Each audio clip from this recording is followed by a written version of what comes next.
Okay, we are live. Welcome to the stream. We are back for another game. Um, I don't know if I'm gonna regret doing this or not. But we are back for Nets versus Denver. And this one is I don't know. I don't know if it's an important game or not. Um, Probably is because we are in a bit of a slump at the moment. I think we're winners of one of our last six, so it's not been a particularly good patch of form. We're now 13 wins and 14 losses. We were 12 wins and 9 losses, so a little bit of a fall off. Hope you're all doing well. Those who are just tuning in right now, we need to see more today from Mikal Bridges. It is as simple as that. The guy is shooting 17 of 62 from the field in the last stretch of games where he's been absolutely trash. And for context, that is at 27%. So you're not going to win games of basketball if you're shooting 27% from the field. And that's from your one or your two, should I say, first scoring option or second scoring option.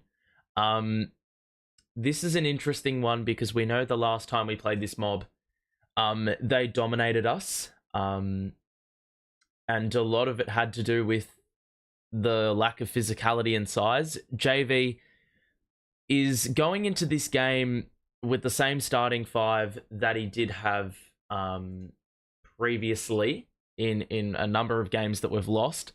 And I go into this game with a little bit of confusion because his comments pre-game, he said it would be unfair for him to make a switch before the current unit has a bigger sample size to prove themselves. And this is the problem I have with that stance. What is he waiting for? I mean, yes, we do have time. We have another 54 games to work this shit out. But why is he taking the time to work it out? I'm pretty sure there's a very good sample size and it demonstrates that the defense sucks. And the front court is way too undersized. It becomes a question of, do you want to compromise your playmaking? Do you want to compromise your scoring? Because you're probably taking off Cam Thomas or Spencer Dinwiddie. Or do you take Cam Johnson off and you put DFS at the 4? DFS has to be in this starting 5. I think that's actually a non-negotiable, but I think we're going to find out very quickly if today's going to be a good match or a bad match. The most important thing is, with that in mind, is that we have to start well. There have been a number of games where we've been really slow out the gate and we've never been able to recover. Never had the... We've been good enough to hang around, but we've never actually had the lead and we haven't dictated the match and controlled the match. So we need to well and truly do that today. Make sure to say hello in chat, those people in chat right now. I hope you're all doing fine and dandy. You probably won't be feeling fine and dandy, I mean, halfway through the first quarter because we may be getting smoked. But let's hope that is well and truly not the case. A good thing on the injury front is that now Dennis Smith Jr. has returned. So that means our injury rotation is down to 2. Lonnie Walker and Ben Simmons, the 2 out. So, yeah, we've got one player that can actually guard the point of attack now. And best believe, I think if we look a little bit vulnerable, we're definitely going to opt for Dennis Smith to pick up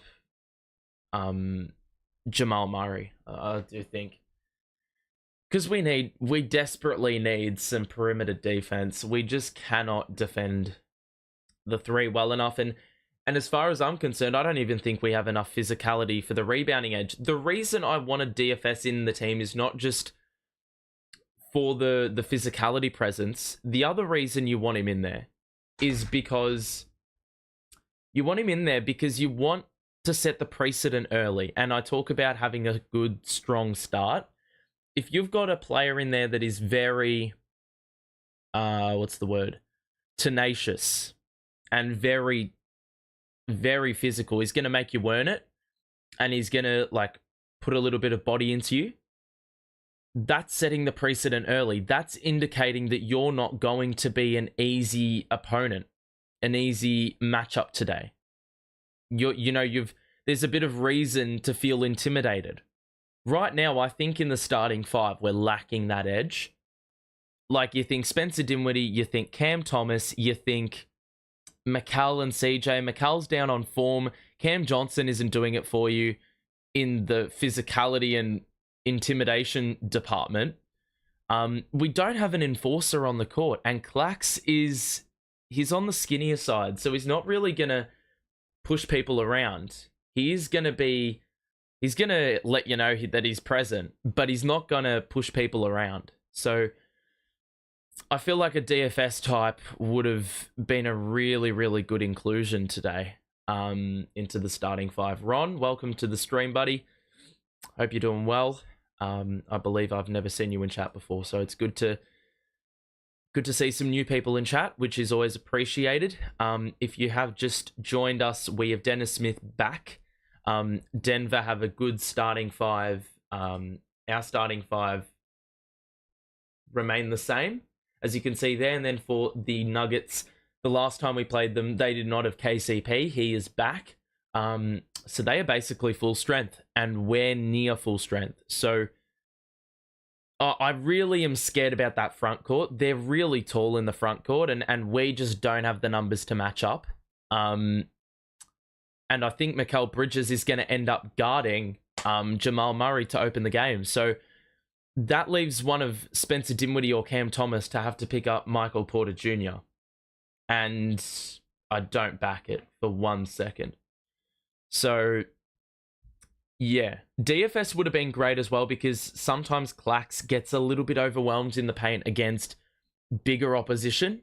And I think having numbers like DFS be able to roll over and sort of help out and actually be an impactful presence as the help defender, I think that's something that we really needed to capitalize on, but we're not. So another interesting thing to note is that we're 27th in the league for cuts per game. Now, I've seen the amount of times Mikal Bridges is cutting, and it's not many, but when he does, it's very, very effective. So I think we need to utilize that more often. A really staggering stat that I saw, though, is from the starting five, we are shooting 42% from deep, but their offensive rating is 105. That is nearly the worst in the entire league, and we're shooting 42% from three. That is staggering, those numbers. Any other things that I should potentially note? Yeah, Mikal's shooting 29% from the field in the last 5 games. That cannot happen tonight. And we're 22nd in defense. It's just like, I don't know how we're this shit. Defensively, we've already shipped off 120 points once every 2 games. That's the rate it's going at right now. Yeah. Got to be really careful with looking after the basketball. Defense was really good by the Knicks, and it was good by the Nuggets the last time we played them. So I do flag that as being potentially concerning. Harry Giles needs to play today. He's not going to play. Mikal's cut also opens up his KD style mid-range. There was an interesting thing I found out on a tweet by Lucas Kaplan. He's got some really good analysis sort of stuff on Twitter. He noticed that Mikal Bridges wasn't being as direct with getting to his spots. He was like taking a little hook turn, like he was going the long way round, and that was actually placing him in a further away spot from the basket on those mid ranges, and it was actually allowing his like direct matchup to make up the ground, even though they were initially trailing the play on potentially a pick and roll or something along those lines. Alrighty. We're about to commence a pretty important match between the Nets and the Nuggets right here, right now. I'm doing pretty well at the moment, Ron. But We'll soon find out how I am truly feeling if we end up trailing early. I've requested a strong start by this team, so come on, lads. Let's get off to a good start, get some stops.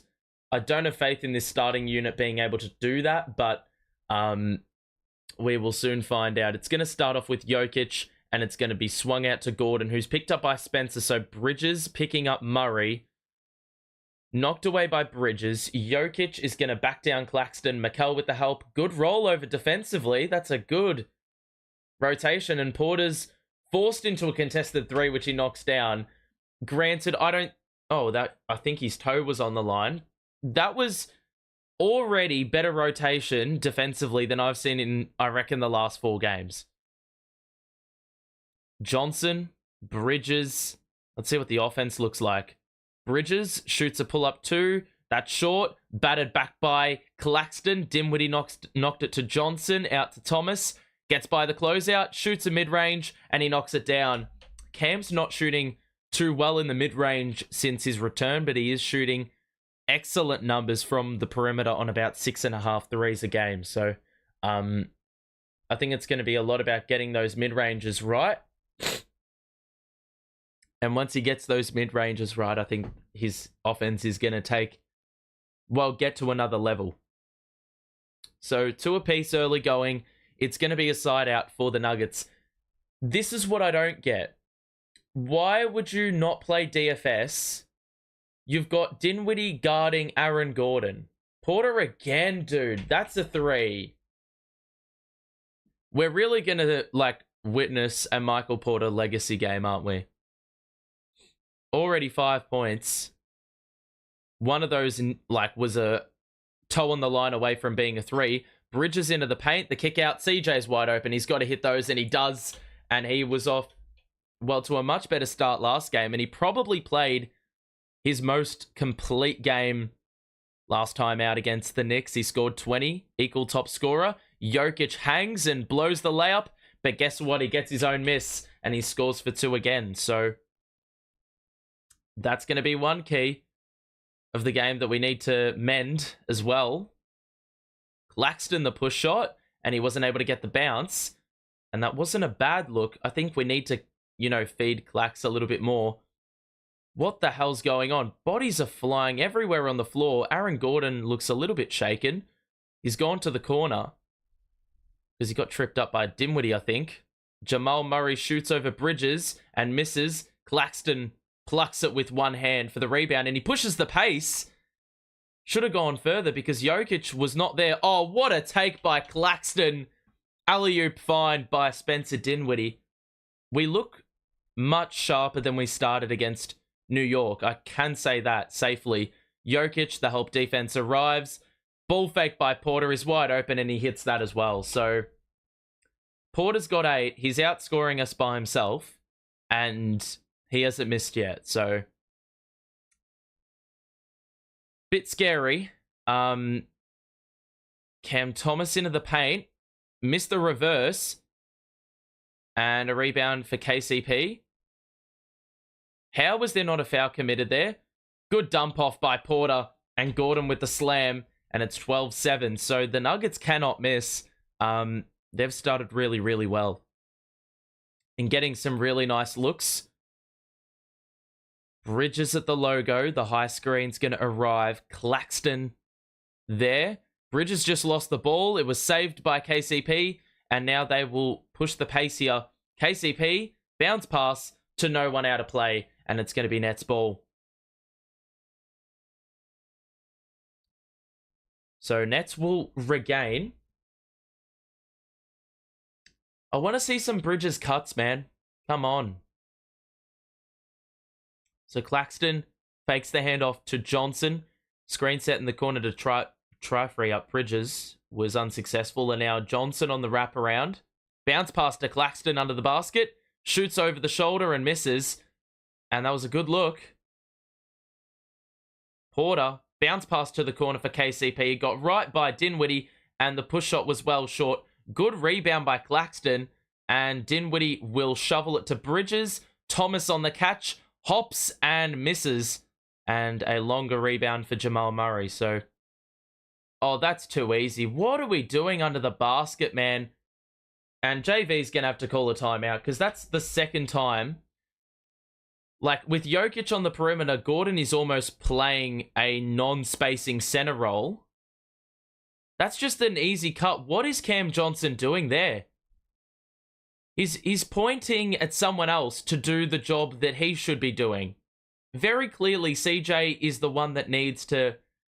Well, I think it's a bit on Clax as well. Both of those players were not assuming a responsibility for any Nuggets player on the break. And that's what we saw the other day as well. You know, when our defense wasn't set, we weren't reactive enough to actually get organized. And right there, we're seeing the full effect of not being organized. You're just going to allow wide open baskets under the rim. So that's the way things have gone to commence things. If you are enjoying thus far, make sure to drop a like on it and subscribe as well. If you are new, we'll be back tomorrow for Nets Pistons, and I'm shitting the bed for that one because if we lose that, we will deny the Pistons of setting the record in NBA history for the most losses in a row. They're at 25 and they play us twice, and obviously in a vulnerable spot right now. We are.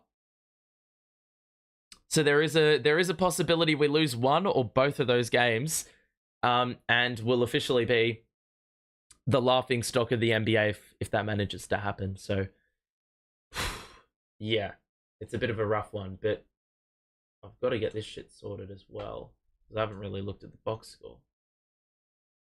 I'll just fix this up.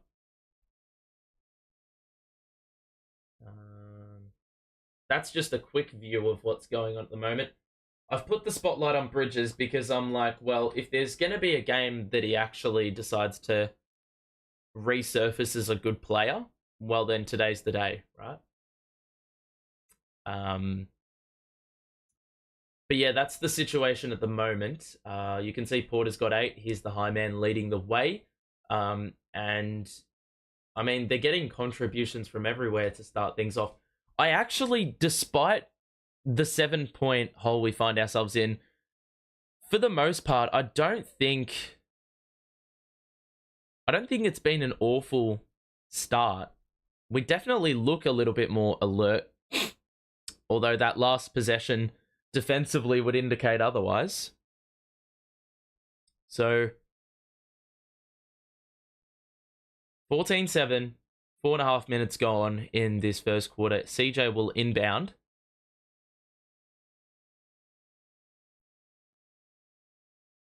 Okay. And it'll be Spencer letting the ball roll just a little bit. And now we will resume. So 14-7.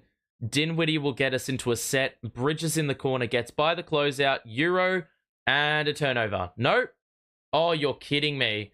We had the ball back after a turnover, and they've called a loose ball foul. That is the last thing you want. We've just had 2 minutes of break to regroup and get a good possession, and we turn the ball over. And the Nuggets really showed a good knack of getting in the passing lanes the last time we played them. So, fair to say that we probably are aware of what's happening. That's an air ball by Murray. Good defense by Bridges. Claxton gets it ahead to Bridges, who's going to drive down the middle.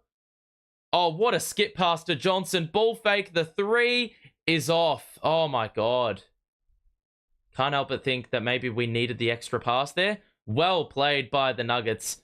Claxton got bypassed way too easily. And an easy 2. They're just keeping it simple. A 9-0 run for the Nuggets. And Dorian Finney-Smith, alongside Day'Ron Sharpe, will get ready to check in. Johnson, Bridges, corner 3, it's open, and he cannot hit a shot, man. Mikal is really struggling. Lob threat for Gordon. That's another 2. It's up to 11.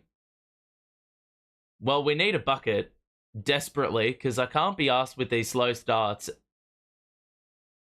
It's a blocking foul on Gordon. Started the game well, making 3 of the first 5. And now we've had to live with missing 5. We've missed 5 straight.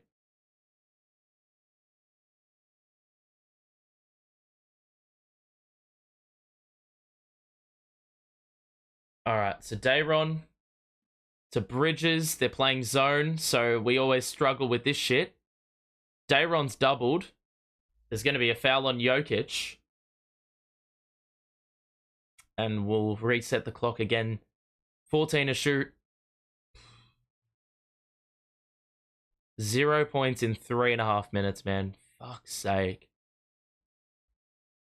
So Dayron will get it to Mikal. Skip pass to Johnson. Bridges gets through. That's an open midi. And he gets it to go. Finally. That's much better.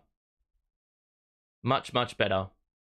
There's a lot of rotation with the Nuggets defense, so I think there may be a bit of overcommitting on the closeout. Dayron knocked it away. Bridges keeps it alive. Dayron back to Bridges. Excellent team basketball. Oh, and we got another steal. Dayron getting involved. Is that 2 steals in like 30 seconds? Johnson, if we can score here, the momentum is back in our favor. Bridges gather. He's blocked. Dayron recollects it. And he scores for 2. A little 6-0 burst by the Nets because we're getting stops. Leading to some good buckets. Jokic, drive, gets one up and gets the roll on the rim. And it's 20-13 the Nuggets' way. But all of a sudden it looks a little bit less dire because of the last couple buckets we scored. The way we did it. Johnson to Bridges. Drives on Gordon. Sends him back out. Nope, he's trying to force something that isn't there. Dinwiddie for 3. It's a foul, surely! Knocks down the contested tray over KCP in front of the Nets bench. And it's now a 4-point game. Murray, good cross. Jokic gets through. Gets another one up and scores again. So with DFS in the game, even that's proving to not resolve too much with regards to containing Jokic. Finney-Smith will gather and shoot a 3. Lines it up. Is a sniper. He knocks it down. And it's back down to 3. So in the space of like 2 minutes, we've nearly tripled our score. Porter Jr. had it knocked away. But it's going to be a foul on Bridges. And there will be mass changes here with O'Neal, Dennis Smith, and Cam Thomas all checking into the game. And Dennis is going to be someone that I think really is going to help us out in terms of setting the tone. And we talked about the importance of that pre-game and having a little bit of grit about us. Having a little bit of, like, instilling a little bit of fear into the opposition, man. He's missed 13 of our last 15 games. We've really missed him. Reggie, the reverse. And that's tipped in. I thought that was nearly a basket interference. Jokic, though, has another 2 points. Dayron on the outside. He's going to hand it off. Nearly get it turned over. Was able to fling it back out to Dennis Smith. 9 to shoot. Dennis the drive. The layup. And he is fouled. And first free throws of the game for both teams, I think, is coming from a bench player who's played under a minute. So, man, it's so frustrating when we force the miss, but we've had too many numbers commit. So there's just an opposing center waiting to get that offensive rebound. So it's back down to 4. Into the game is Peyton Watson, who's not wearing the goggles, so I can't actually recognize him. Christian Brown is in. And Reggie Jackson is also in, who just committed the foul. So it's a 3-point game. We were down 11, but a nice little run in the last 3 or 4 minutes has meant that we're well and truly back in this game. They look for the pass to Jokic. Bodies are flying. So many Nets diving for it. O'Neal was able to sweep it up. and Finney-Smith will get it out to Cam Thomas, who will drive. Where's the foul? Didn't get the bounce. Dayron got the miss. Back to Dennis. Out to Doe.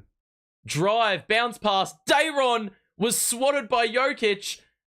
And somehow the Nuggets didn't step out of bounds. Christian Brown in transition. It's knocked away by O'Neal. And it will be Nuggets ball on the side. But I tell you what.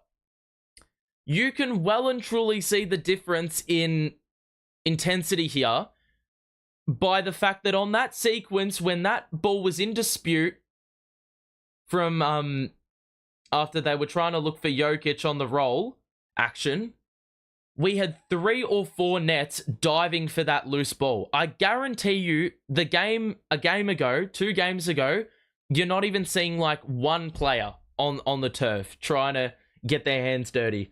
That's been something that I've really noticed early on is incredibly different about the way this team have gone about it today. Daniel, welcome to the stream, buddy. Hope you're doing well. If you are enjoying this stream, make sure to show your support and drop a like, and also subscribe if you are new. We'll be back tomorrow, so if you want to stay notified to watch that game where we'll inevitably end Detroit's 25-game losing streak by gifting them a win, make sure to tune in for those reactions. But for the moment, it's actually not a bad first quarter. I cannot really complain with how we've gone about it. Even though we're not leading, I think the effort is there, and I think that's something that we've been really lacking in the early going in the last couple of games. I think that's the reason so many of us have been disengaged for the last couple of games. Just like it hasn't looked like they've really had a little bit of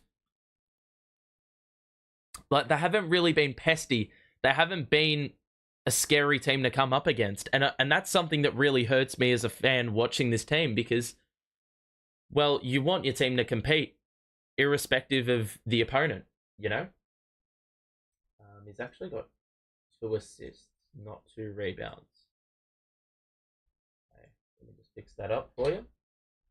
So yeah, we're not shooting the ball too bad, but once again, it's the interior which is really causing a few issues for us. We're not shooting it well on the inside. The threes are going down. Jokic already has 8. Porter's got 8. Gordon's got 6. He's had a lot of cuts to the basket. They're shooting the ball pretty well. But one thing I see as a plus is we've forced 4 turnovers, and we haven't given away a free throw. So we're really benefiting ourselves by, you know, keeping away from the worst end of things. When you look at those stats, you know, we're forcing turnovers, which we don't usually do enough.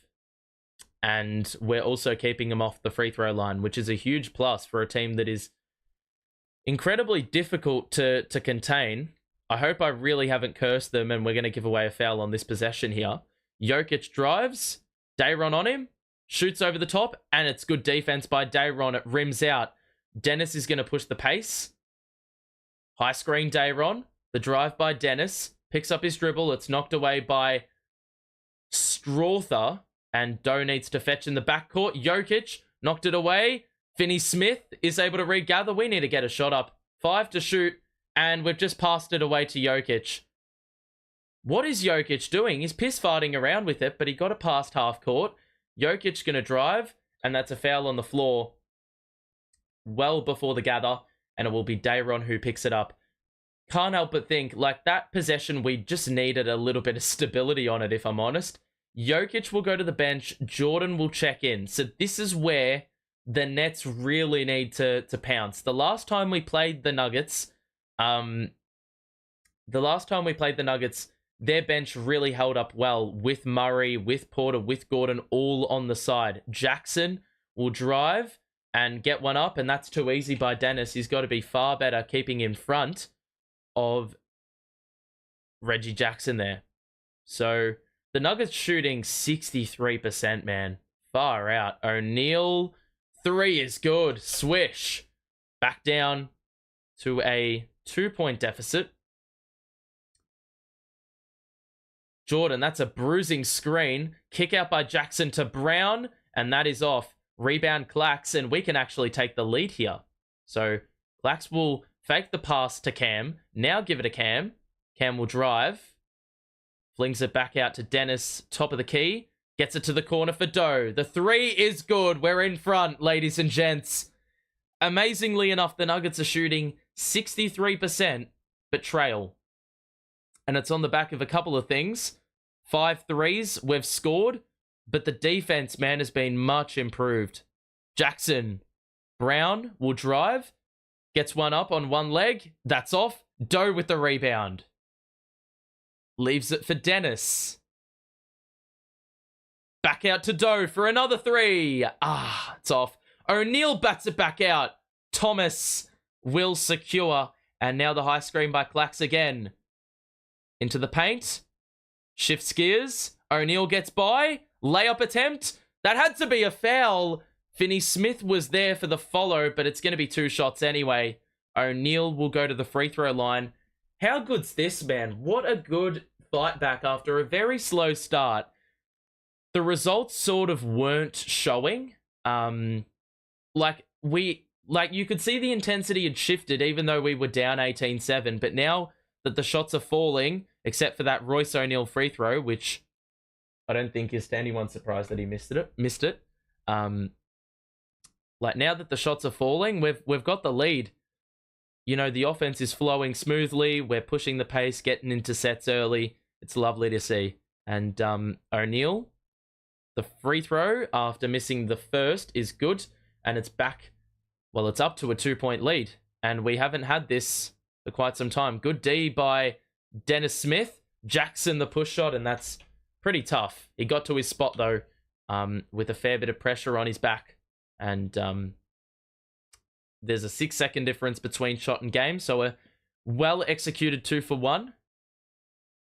Finney Smith on the outside is looking for a pass. It's Dennis with 8 to shoot. He's got Brown on him. Do not shoot a 3. He shoots a 3. He missed it so badly. I don't even know why. Someone's got to tell him that he's got Cam Thomas on the floor. Why is he shooting that bullshit, man? Jackson, 3 is off and nearly got the bounce, but that's quarter time.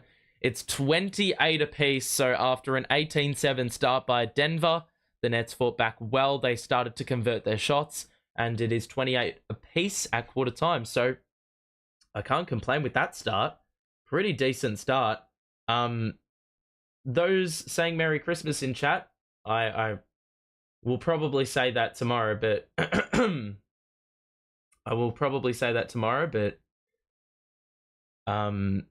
yeah, it is that time of year, the season of giving. So hopefully the Nets actually feel generous and give us a win today. Let's have a look at the box score and see what's happening. The Nuggets, I mean, they're shooting it pretty well. But they have barely taken threes. Michael Porter took a couple early on, but that aside, no one's really tested the waters there. Jokic is 8. Porter's got 8. They're shooting well. But the 4 turnovers is really important. If we want to win this game, we've got to keep that sort of rate up. And then we look at the Nets. We've got 4 from Bridges. Dorian Finney-Smith is actually leading the way with 6 points. And he's a plus 11. Bro, that guy is a legend, mate. I don't understand why he didn't start, man. We've gotten to the free throw line a little bit, which is nice. Not shooting the ball as well, but the 3-pointers are making up for the amount of misses. We've got to be a little bit better converting on the inside. The 5 offensive rebounds tells a big story with the about the mindset we've gone into this game with today. The 3 turnovers is a lot better than I would have anticipated going into the game. You can see the shot chart. Well, last game, you looked at the amount of shots we were taking at the rim and how many misses there were. It's good to see that there are quite a few makes in the restricted area. The problem is some of those middies aren't going down, so I think attacking the paint's probably going to be the point of emphasis going into the second quarter. But it's good to see a nice little, I mean, we talk about the season of giving. Everyone's facilitating and distributing the ball and giving a number of our players open looks. So we're going to be the better team for it if, you know, we're going to be the better team for it if we keep on passing the ball around. Ball fake by O'Neal and he fucking traveled. Are you taking the piss, mate?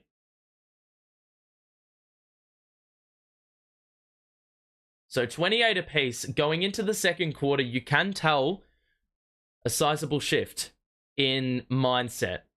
Now, the key is it can't be a quarter. It's got to be multiple. Dennis went under the screen and allowed an open three for Reggie Jackson, which he hit back iron on. Dennis will drive down the middle. The layup is... Oh, what a find to Claxton! I don't even know how he found Claxton there. That was a great dime if that was intended. Christian Brown to Jordan. Strother. Picked up by Cam Thomas. Dennis knocks it away. Gets it ahead to O'Neal. To the corner for Doe. Pump fake. Sets the feet. Three is good. Yes. Dennis is the barometer. Setting the tone, mate. Here we go. Reggie. Layup. Blocked by Claxton. Get the fuck out of here. Come on. This is all I wanted, man. Just to see this shit. That is such a good find by Dennis a couple plays ago. Mate, this is what happens when you get stops, when you force turnovers. You're going to get these open looks. Strother, the push shot is off. He got his own miss. Back out to Brown. And now Jordan, who for some reason is on the perimeter, gets it to Jackson. Into the paint. Finney Smith with the help. Bounce pass to Jordan. One more for Strother on the move. It's off. Rebound O'Neal. Dennis. Back to O'Neal. Screen by Claxton. O'Neal down the middle. He was tripped up as he went up. And it's going to be 2 free throws. I cannot recall the last time Royce O'Neal had 2 trips to the free throw line in one game. Like, heck, he barely takes a layup per game. So this is a little bit unprecedented. 2 shots coming up. And the first free throw is good. So, mate, defensive intensity, bro. The bench is absolutely cooking their bench. And to think if we had Lonnie Walker in this team as well, happy days, mate. You're absolutely living. O'Neal makes both. And he's 3 of 4 from the charity stripe. We've gone on a 7-0 run. There's been a number of runs we've gone on. Cam Thomas is this time pressing Reggie Jackson before it even bypasses half court. Reggie into the paint, picks up his dribble, forced into a pass to Watson, who pulls the trigger and knocks it down for 3. So he breaks the run there, and the Nuggets cut it back down to 4. I think Finney Smith was taking a bit of a gamble there, but he can make it up with a kick out to Dennis. O'Neal, bro, I think Doe needed to shoot that. He had the space for it. Dennis, 7 to shoot. Oh my God, how did he get that to go?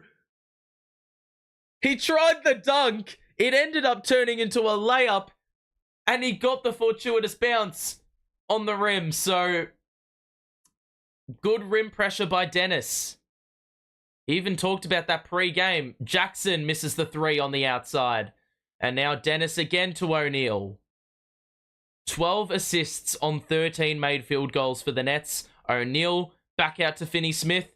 He drives, looks for the pass to Claxton under the basket. He's going to have to roll it back out because the pass wasn't perfect. Claxton takes on Jordan, missed it. Finney Smith nearly got the board. Claxton knocked it away, but Jackson will end up having it in possession.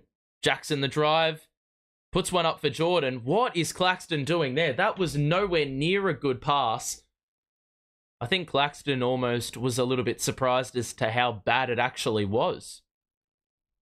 Claxton, Cam Thomas, goes down the middle. Good gather. takes it off the glass and scores. We cannot get a whistle, but it don't matter.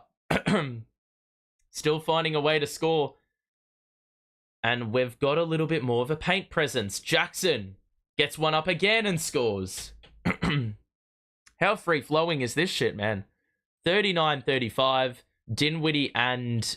who's got the pink boots? Mikal Bridges. Cam Thomas in the mid-range scores again. Nice little one-legged jumper off balance. And we've got a timeout with the Nets up 6. And it's been a much improved performance, man. So good to see. We've missed Dennis and Lonnie the last 6 games or so. Ben too, I guess. Yeah, well, we've missed all of them. It's actually amazing to see how good Dennis Smith is playing right now. He's setting the tone, man. And if we look at the shots at the rim, there's a lot more shots at the rim, and Dennis really helps the cause there.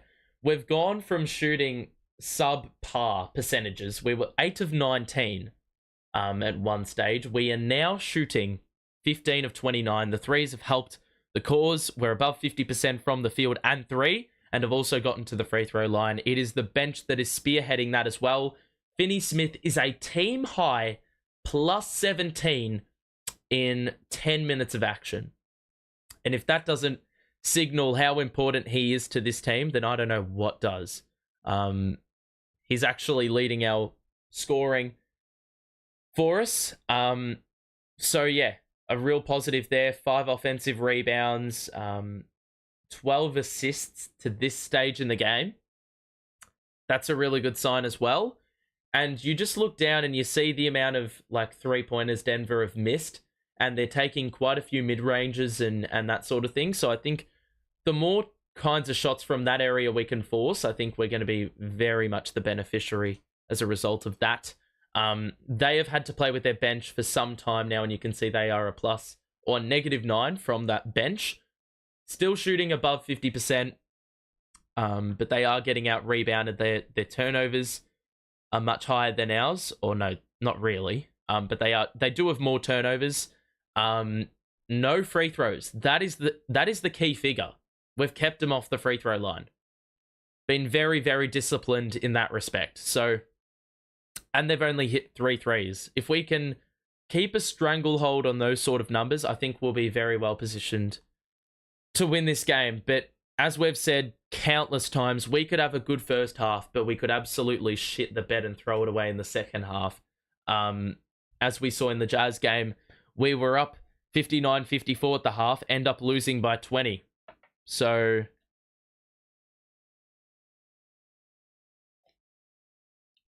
I'm not jumping the gun.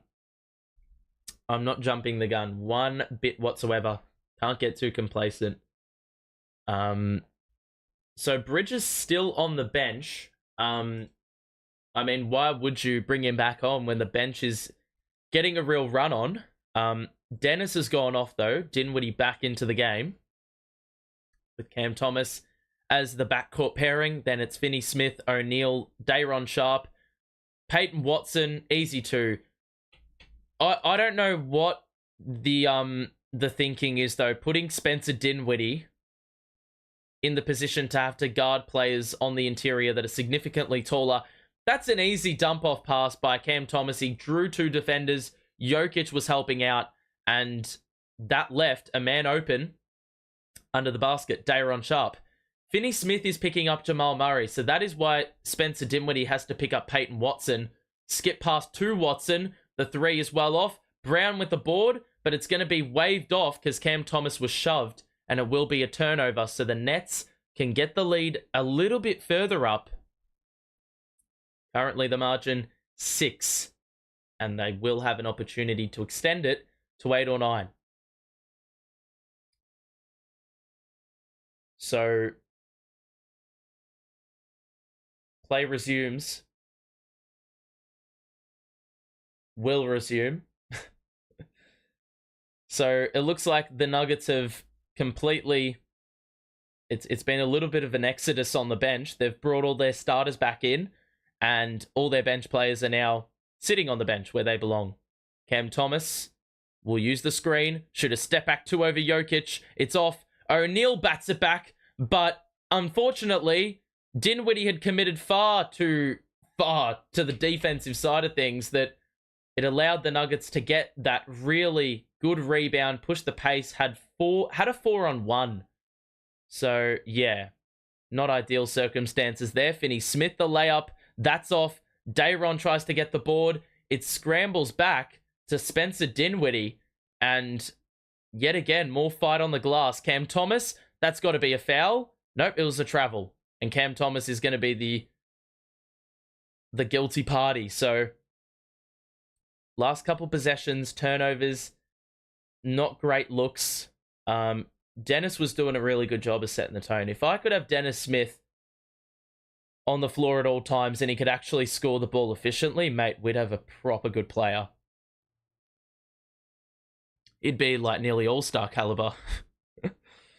Murray shoots over Bridges, who is back in, and he gets the bounce. That's just luck.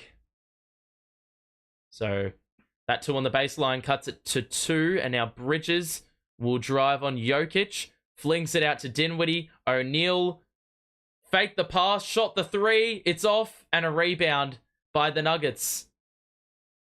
I think he had to look for one more pass there, O'Neal. Jokic on the perimeter is going to use the screen, and now Finney-Smith will pick him up. Oh, come on, man. Look at this shit, man. Can we stay awake? You could see from a mile away there was going to be a cutter down the middle, and no net actually recognized that. Little bit relaxed defensively there. Dinwiddie looks for a pass. Day'Ron under the basket. Easy 2+1. And KCP is the man who commits the foul. And Day'Ron will shoot one more to convert that and one opportunity. Well done by Day'Ron, man. He's had a really, really good contest thus far.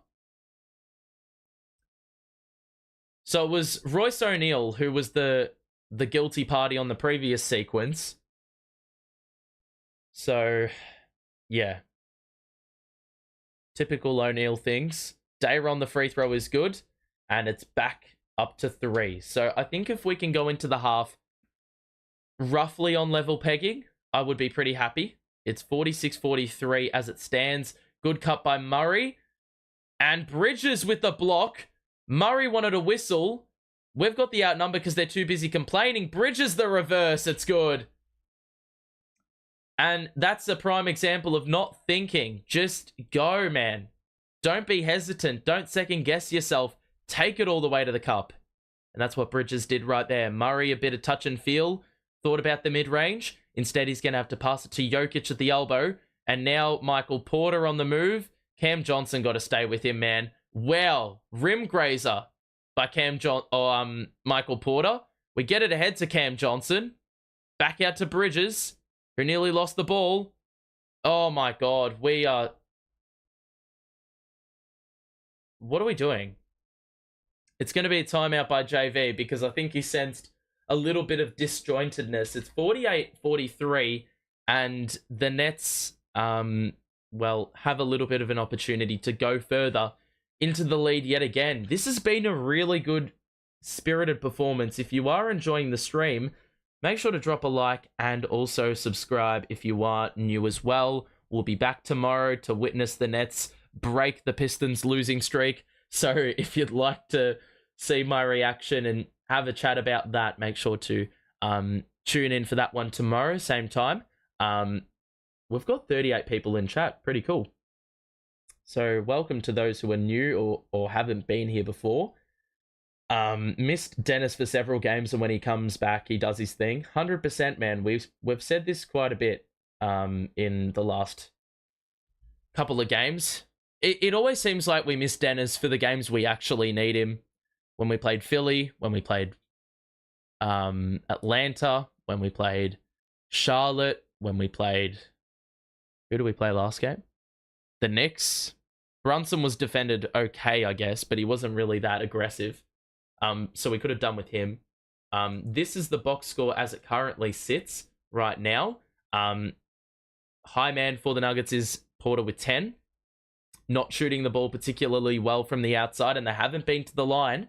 So that is the reason they find themselves in a little bit of a hole. The Nets, the same cannot be said. We've been far better for the larger portion of the game, shooting above 50% from the field and three. The free throw number is, well, looking much healthier as well. And the offensive rebounds really signal a different mindset that we've had in this game. The defensive activity has been far better. The intensity, the standard we've set for this game has soared beyond any standards we set in the previous 4 or 5 games. The really impressive thing is if you look at the scorers for the Nets, no one has more than 10 points, but every single player has scored. So that's really impressive. And I beg we don't fall into the habit of thinking that we need to stop doing that. And we go away from that. We've already had a ton of assists. Nearly every player, we've talked about every player scoring for the Nets. Well, fun fact, nearly every player that's played has an assist for the Nets. So that's just another indication of the team basketball we're playing. It's a very good point people made in this losing streak. We've been playing like a group of individuals, not a team. It's fair to say that the reason we've got a lead right now is because we've gone completely away from that sort of mindset we've had in this losing streak. Even though it may not have been intentional. Bridges was partially blocked. Dayron saves it. 2 to shoot. Dinwiddie from the logo. He tried it, and it was off. And those are the kind of shots Dinwiddie makes in his sleep, which is sort of funny to say. Good rotation across by the Nets, but they find Jokic in the middle who scores for 2, and that's his bread and butter. So 3-point game with the Nets leading after they were down 11 in the first quarter. A slow start by them. Dinwiddie, Dayron takes a dribble and was fouled by Jokic again, and it is more free throws. So he's holding Nikola Jokic very accountable, and it will be 2 shots. So, really impressed with Dayron's performance today. We're going to look at what's been going on at the half. We'll see what the difference is. We'll have a little discussion about what the difference has been from this game to those preceding it. O'Neal is back into the game. So 5 on the floor for the Nets right now is Dayron, O'Neal, Dinwiddie, Johnson, and Bridges. For the Nuggets, it is their starting 5. So Jokic, Murray, Porter Jr., Aaron Gordon, and one other. Good fight on the glass to try to get that offensive rebound after Dayron missed it, but we weren't successful. And now the Nuggets can cut into the lead. Porter with one hand in the mid-range. How has he hit that? I thought he's supposed to only shoot 3-pointers, man. So O'Neal is going to give it to Bridges on the wraparound. He lost the ball but got it back. He's got KCP on him under the basket. He shoots the turnaround midi and he scores for 2. So as much as Bridges hasn't shot at a high volume, he's shooting at a far better efficiency. He's already matched the amount of field goals he made from a couple of games ago. He only hit 3 field goals last game, and he's already hit 4. So Jokic responds, with all that being said, scoring another mid-range. He's only got the 12 points. Johnson is open for 3. Got to go down, and he hits it as well. So another assist, another 3-pointer, another field goal made, and the Nets are leading by 5. Jokic on the outside, across to KCP, back to Jokic. It's another foul on Dayron. And you know what? Dayron's minutes have been superb. Dayron's minutes have been absolutely superb. And he's going to go to the bench now, having applied some excellent minutes. And look, it's a 54-49 lead. Jokic into the paint. He's going to take Clax on and he's going to miss the layup. It's good defense and Clax is going to run it up himself. Takes it all the way. Johnson the little move to get some space, and he scores for 2. That is just excellent team basketball. Again, mate, you can see the energy this team are playing with, man. Where was that the last couple of games? We collapsed the defense, and they're forced to fling it back out, but we're alert defensively and close that out as well. Murray into the paint. Good dump off. It's Gordon for 2. And that was, well, I think we committed our numbers a little bit too egregiously there. And unfortunately, we left the man open right under the basket. So it's good to see we're being a little bit more aggressive with our defensive patterns. Bridges nearly lost the ball. He got it back, but he's got the fumbles. He's got the jitters, so he gets it back out to O'Neal. O'Neal is going to drive. The layup over Jokic, he scores. Royce has decided, well, I'm going to get my field goal percentage up in this game because I only shoot 3-pointers. It's time to mix it up. And he scored another 2 points on the interior. That is 29 first half bench points by this team. It accounts for half our total. Jokic the spin, and it's a foul on Dinwiddie, but I don't really know what the fuck he's supposed to do there. These are the first free throws of the game for Denver. And that is a huge reason why we are leading this game right now. Huge reason.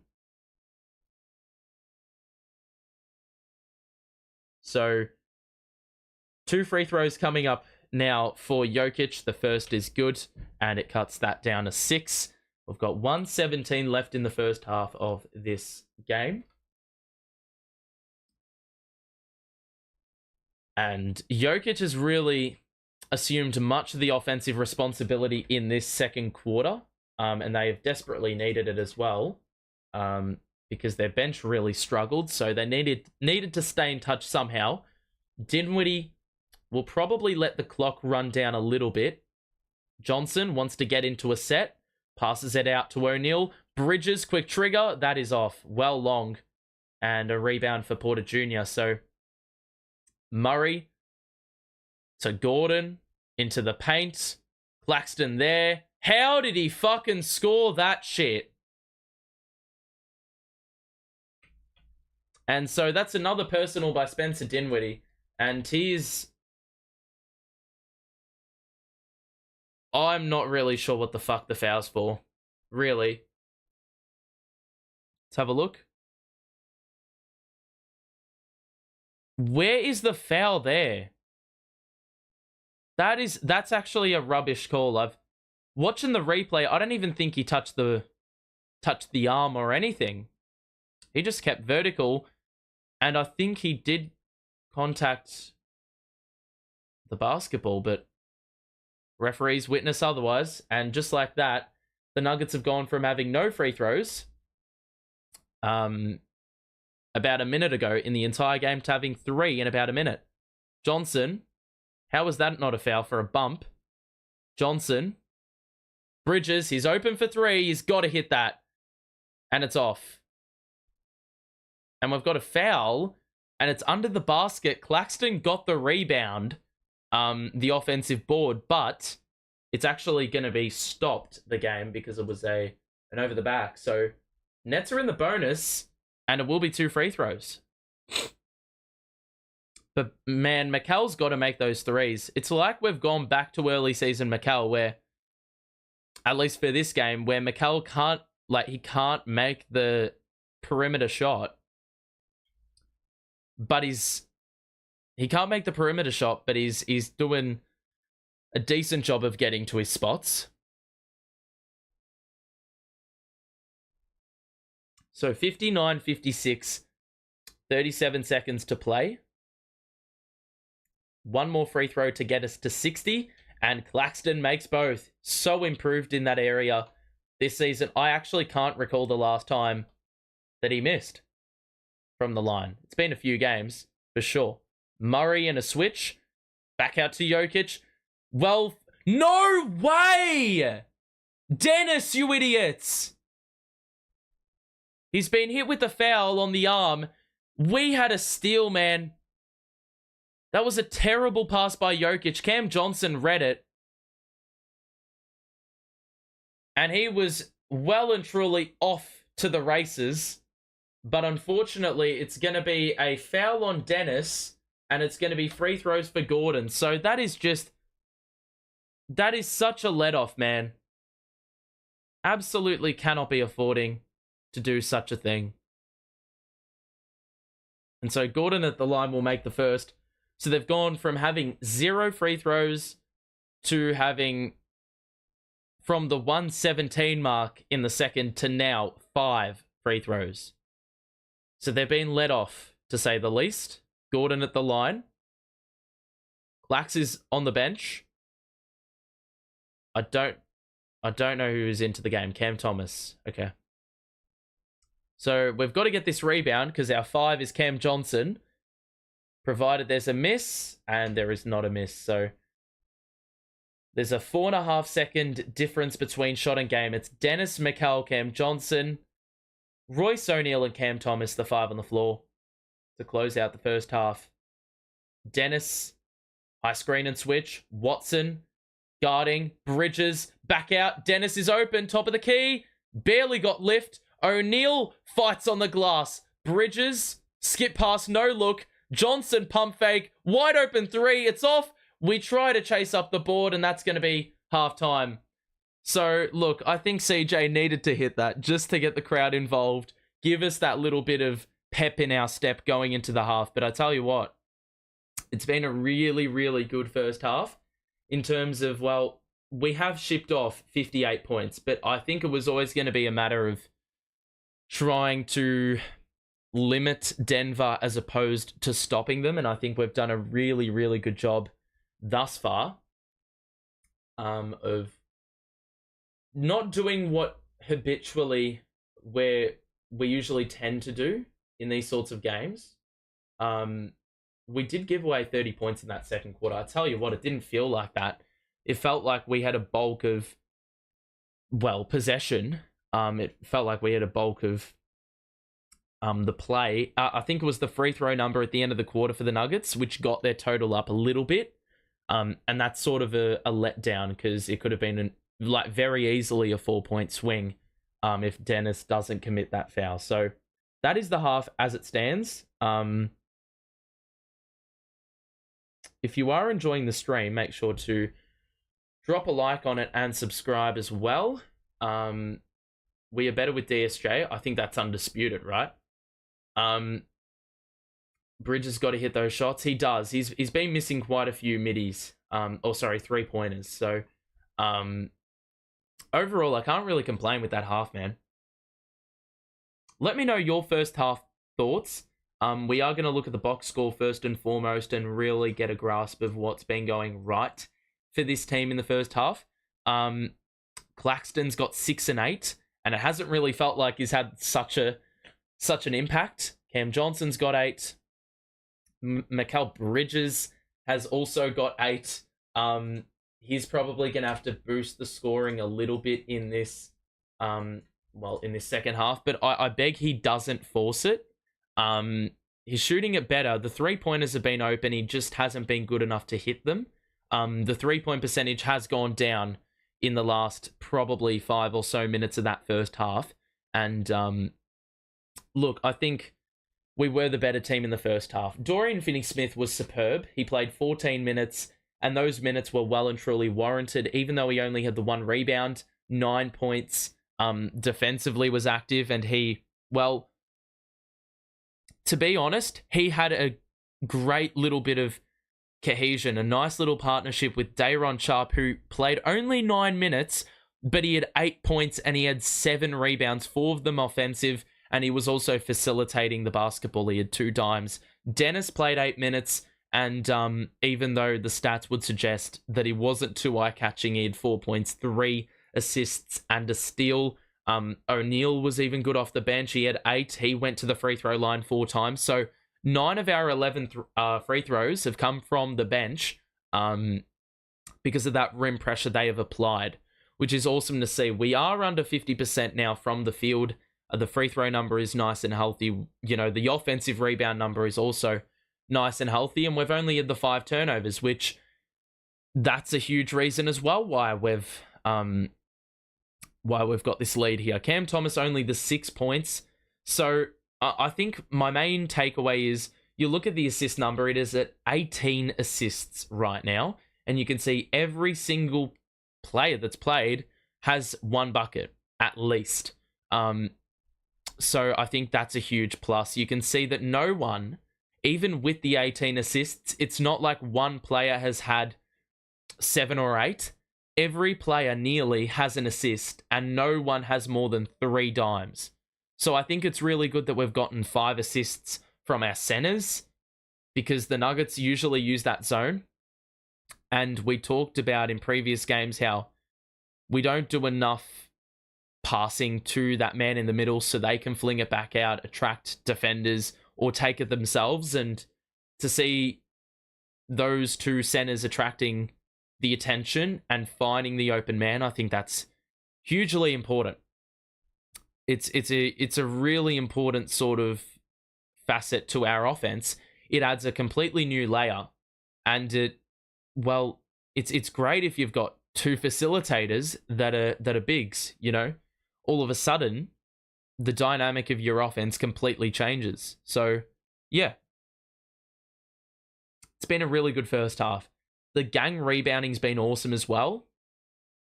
That is on both sides of the ball.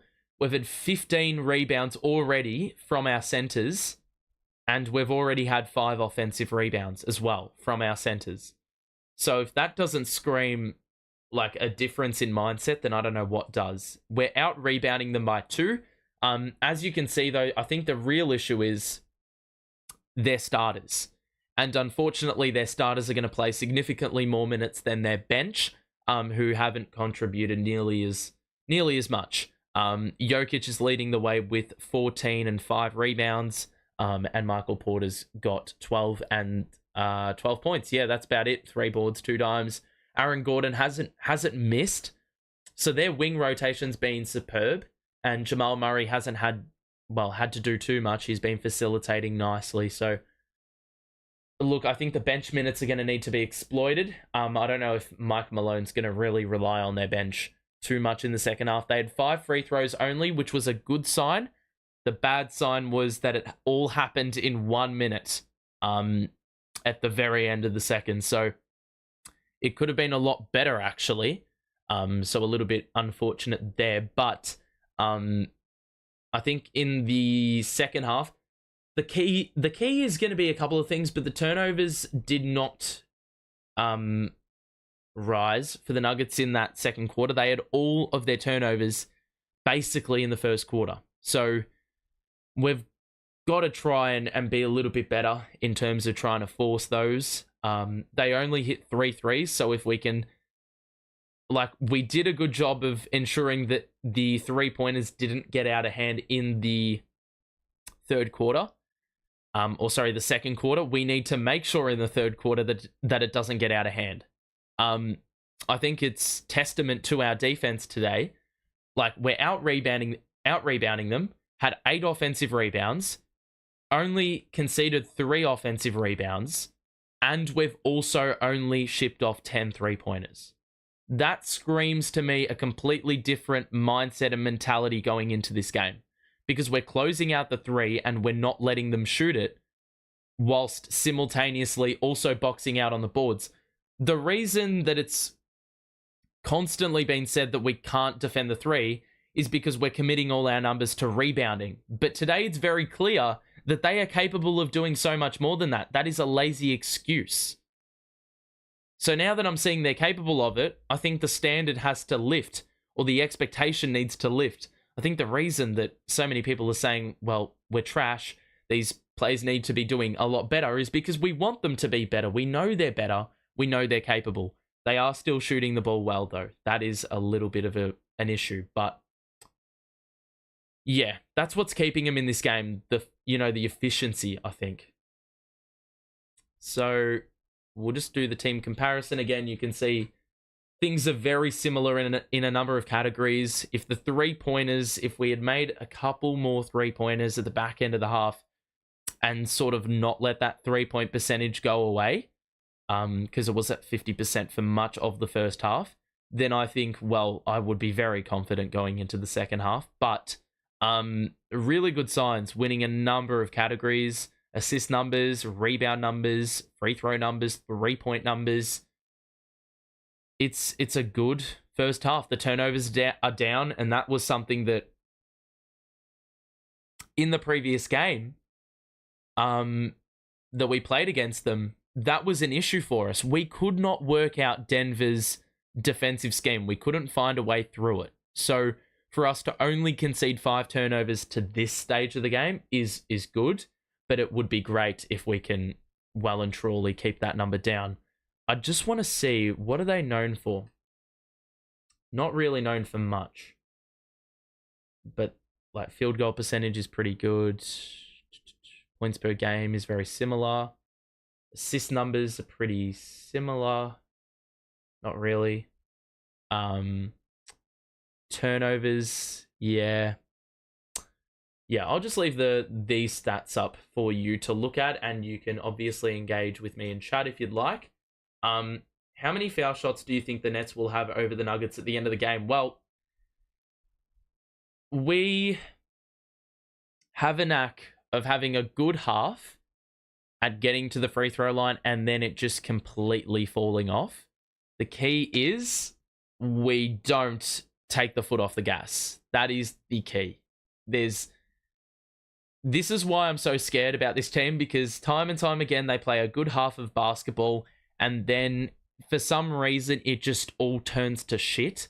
I don't know if it's we revert to our old ways. I don't know if the rotations...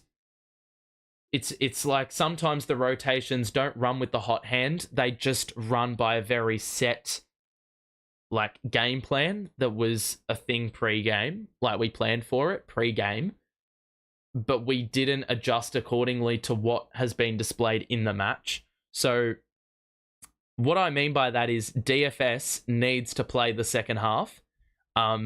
Does that mean Cam Johnson or Mikal Bridges? Well, no, Bridges has to play. As far as I'm concerned, I don't think you can close the game with Dinwiddie or Cam Johnson in the game. I don't think you can close the game out with one of those two. Yeah. I actually would not be opposed to having in the second half a closing lineup. Now, this may be stupid, but Dennis Smith, Cam Thomas, Mikal Bridges, Dorian Finney-Smith, and Day'Ron Sharpe.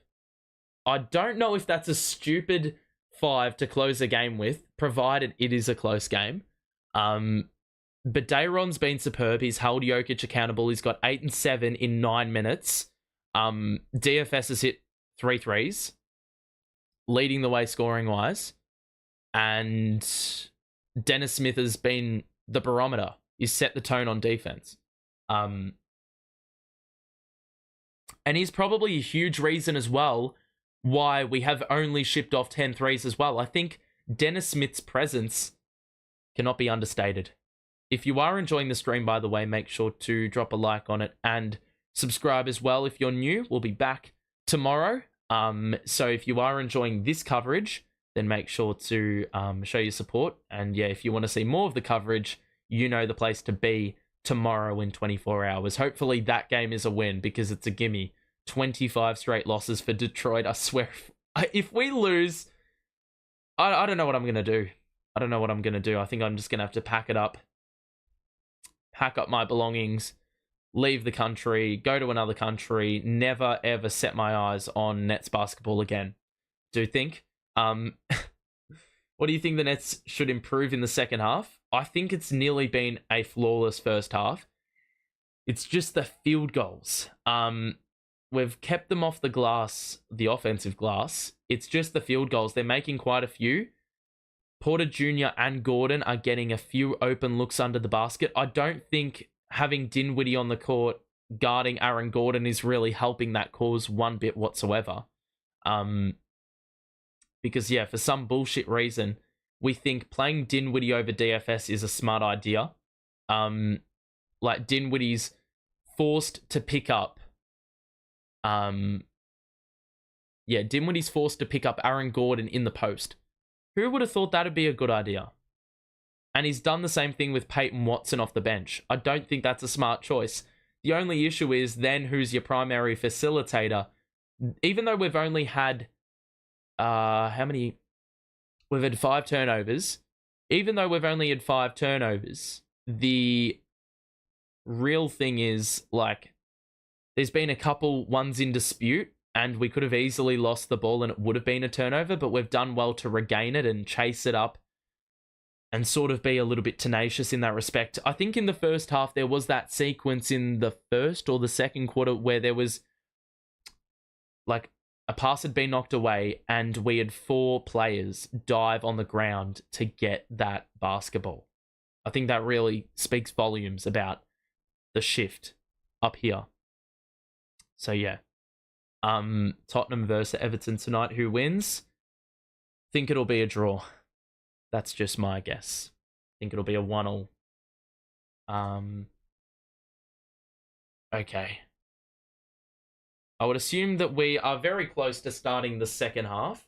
And I'm pretty, like, I don't know why, but I think because of previous results and how we've tended to play in games this season, we very rarely play a full game of basketball. So I think that's where the skepticism has sort of seeped in. But I am overly optimistic that we can potentially win. So we've got Detroit 2 times in 4 days, then Milwaukee, second night of a back-to-back. That's going to be tough at home. And then we play Washington. I believe those are the games to end out the year. So if you want to tune in for all those, you know what to be. Make sure to subscribe. So first half done and dusted in the books. We've got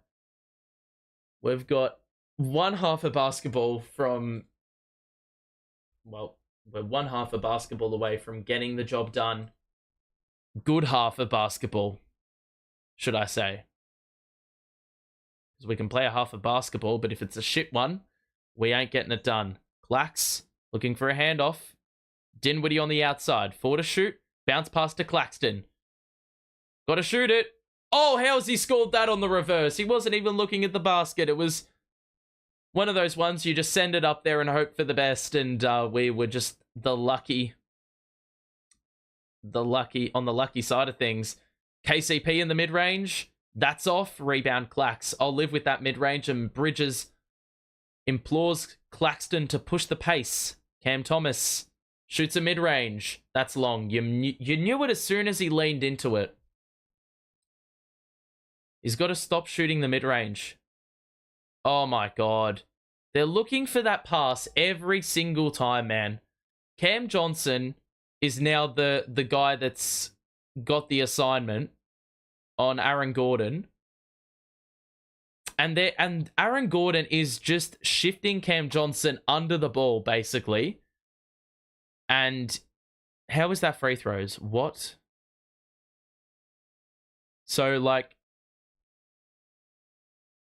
these are going to be free throws. I don't even know how they're free throws. I thought he fouled him long before the gather. I thought he fouled him before he even got the basketball. So they've gone from no free throws to 7 in 2 minutes of game time. Second free throw for Gordon is good. It's back down to 2. We can't let him off the hook. That pass, they're going to try feed into that as much as possible, because we give away fouls, like, whenever the nature of the scenario is like that, every time there's a foul. Bridges gets by Jokic. The layup is good. Good move. He took on Jokic, who's significantly slower. And now they're going to look for Jokic. Pass to Gordon under the basket. And Cam Thomas fouls Gordon this time. They're just feeding Gordon, man. This is why I cannot believe JV doesn't realize that DFS needs to be in the game. You've got to take one of Dinwiddie or Cam Johnson off. I don't give a shit, mate. They're just going to keep doing this. So Gordon at the line again makes the first. We need to make that sub. Need to make that sub.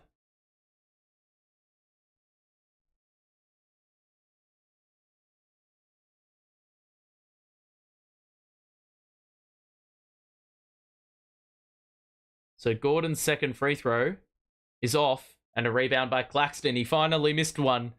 He's 6 of 7. Bridges, gonna drive on Gordon. Claxton, waits, shoots off the window, doesn't get the bounce. Rebound Jokic, who gets it ahead to Murray. Oh my god, how many fouls are we gonna give away? What's that, team foul number 4 in 2 minutes? This is a bad sign. With all their physicality, they're just gonna absolutely bully us. Doe's got to get back in the game. Got to get back in the game. Jokic. Claxton the block. Gets the rebound as well. He's going to push it. No, he's going to wait for Cam Thomas. Lets the defense go by. Cam gets the layup to go. Excellent work there. Defense leads to offense. Claxton has brought the basketball up a little bit more and been much more assured with it. That is incredibly shit. KCP blew the layup. Then it was knocked away, but he regains it. Looked awfully casual on that possession. And Jamal Murray gets the second chance points. So they get a let off there. Cam Thomas is going to drive on Jokic. What the fuck, man? Bro, that was the worst chuck-up I've ever seen by Cam Thomas. He's looking for a whistle. So, it's a 3-point lead to Brooklyn. Jamal Murray picked up by Cam Thomas. Wrap around to Porter over Dinwiddie. Good defense by Spencer. Much better. Bridges. Head down. Layup. Scores for 2 through KCP. We can't get a whistle. But Bridges has just... He's really experiencing success. CJ was looking to knock that pass away. They were trying to find Gordon. Gordon tried to cut, so that wasn't on. Now Murray bounced it off his foot. Claxton the board. What? No way, that was off them. What the fuck is that? A kick ball off them. Bullshit, it's off Murray. No shot. It's off him. No way. Oh, you're absolutely kidding me. You are kidding me. What a let-off. Those ones you can't even control. What the fuck are you supposed to do about that? Jokic for 3. Fucking bullshit, mate. They just got 3 points after being rewarded. They got rewarded 3 points for doing something that's illegal. To make it sound worse than what it actually was. Johnson responds, just this jam on toast. He knocks down the 3, and it's back up to 5. Murray to Jokic. Back to Murray. Goes under the screen, does Bridges, and Murray scores a 3. So, bit of a shootout. I'm a little bit ahead with the time. Cam Thomas lost the ball. He got it back.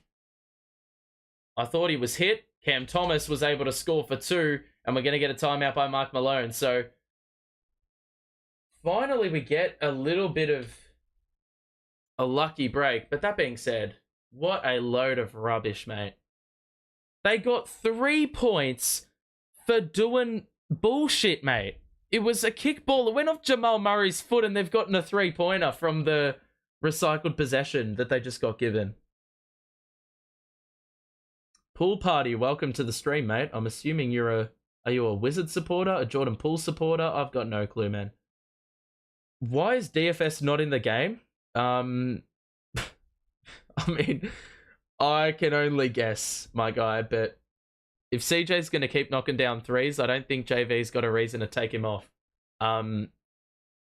We've seen a much better version of Mikal Bridges in this contest. Let me just go back across to the play-by-play. Nope, it still thinks it's halftime. The interns are asleep again. Alrighty. Wow, it's just going all over the shop. Bridges has 12 points now, so he's been doing okay in this third quarter. Already 4 points, 4 dimes. Nice to see. 1 rebound, pretty good. nearly all 5 Nuggets in double figures. They got 4 of them, and then KCP has not scored a point. So there you have it. We've got 3 in double figures already, but you can see that there are like 4 other players ready to breach that mark as well. It's really those 4 starters for the Nuggets. It's them or bust. There's just no other alternative for them. And it's working for them. I mean, Aaron Gordon has 16 points and nothing else. I don't think he's really that renowned for offense. Is he? No shot. We need to get Doe back into the game, though. Cam Johnson's got 11 points, and it's been a very quiet 11. I could not tell you he scored 11 points, unless I did look at the box score. So, alrighty. Come on, lads. 73-69. We have got 20 minutes of play left, and the Nets up 4. There hasn't been a fall-off with the, What the fuck is that bullshit? Bro, the referees... There was an absolute murder on Cam Thomas on that last possession before the timeout. He's gotten absolutely, like, fucking pounded on the arm, and they don't see shit. What are you watching, refs? Fuck me. What a joke. Come on. Get a stop. Same 5 on the floor for both teams. KCP looking for Jokic. He's going to not hand it off. He's going to go himself. Help rolls over. Porter Jr. over Johnson. He didn't even jump. He just put the arm up, and Porter towered over him and scored that 3-pointer from the outside. So he cannot miss. Bridges to Johnson. To the corner for Dinwiddie. Back out to Bridges. High screen. They double. Johnson goes through. Oh my god, what a ridiculous bit of acrobatics. The scoop, that was saucy. My god. I didn't have a bench cam, but I imagine the bench would have loved that.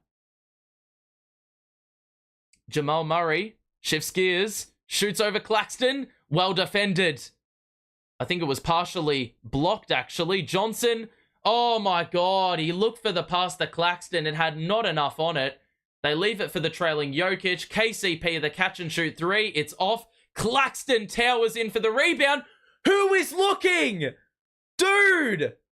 Be alert, man. Fucking hell. Johnson had to save it, or Claxton had to save it. Oh my god. You fucking idiot, CJ.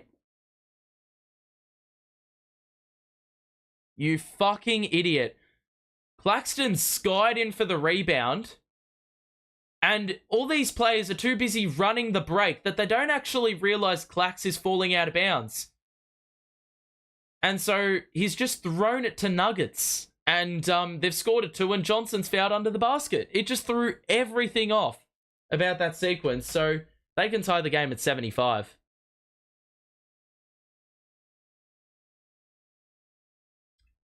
And the game is tied. Finney Smith is back in, so we could have done with him in a possession earlier, but...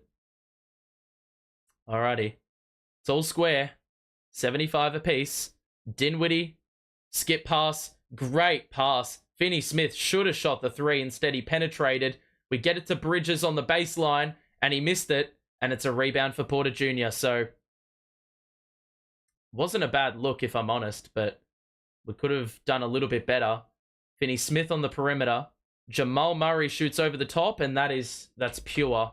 And it's going to be the Nuggets, who are back in the lead for the first time since the first quarter. So we've got to ensure we don't fall into, well, a trap. Oh, good feed by Dayron. The extra pass, and Finney Smith hits from the corner. Dayron could have gone up for 2, but he could have risked being blocked, and he was smart in flinging it out to the corner where Doe was uncontested, wide open. So Jokic now. Murray on the wraparound. That 3 is good as well. Bro, there's got to be... Dennis has got to come into the game, man.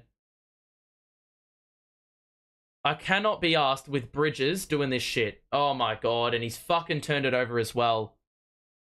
Mikal, you've got to just stop.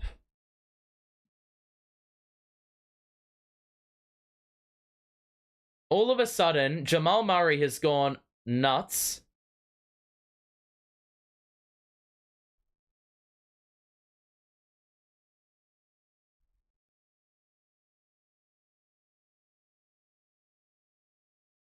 Murray. Screen, that's open again. What are we thinking? And Gordon gets the board. Of course, Jamal Murray misses, but of course, the one time he does, we're very lucky that they went for a mid-range there. Could have been a lot worse. Bridges, early offense. Great take by Dayron. He was blocked from behind by Jokic. So, that's a little bit stiff. That was great play. Just good defense by the Nuggets. Porter bypasses O'Neal. Knocked away by O'Neal. How do they still have it, man? Blocked by Dayron. And O'Neal will get the rebound. We push the pace. Flings it to the corner for Dinwiddie in rhythm. That three somehow rimmed out, but Dayron gets the board. O'Neal on the catch. Yes! Dayron has to have like 8 offensive rebounds by now. It's actually fucked how many boards he gets. Cam Thomas is ready and raring to check in alongside DSJ. Murray, oh, what a cross.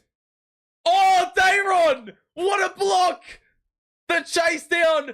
Fast break. Oh, no! Finney Smith going for some bullshit alley-oop layup. What the fuck are you doing? He's going for bullshit layup attempts. Throw it down, dude. Throw it down. What is that crap? He had no one on him. The pass was basically perfect. I'm not sure what he's thinking there. Dayron Sharp, though. Block party central here. Jesus Christ. Oh, you're kidding me. It's a take foul. Bro, how many times do we get... We get fucked over by this bullshit. Every time. I can't recall the last time we got a take foul going our way. The amount of times that we've been, like, yanked on the break and they just call an inbounds. It's a fucking joke. Like, what is Doe thinking there? He had the ball with two hands. He just needed to slam the dunk. I don't know what he's thinking there. Really don't.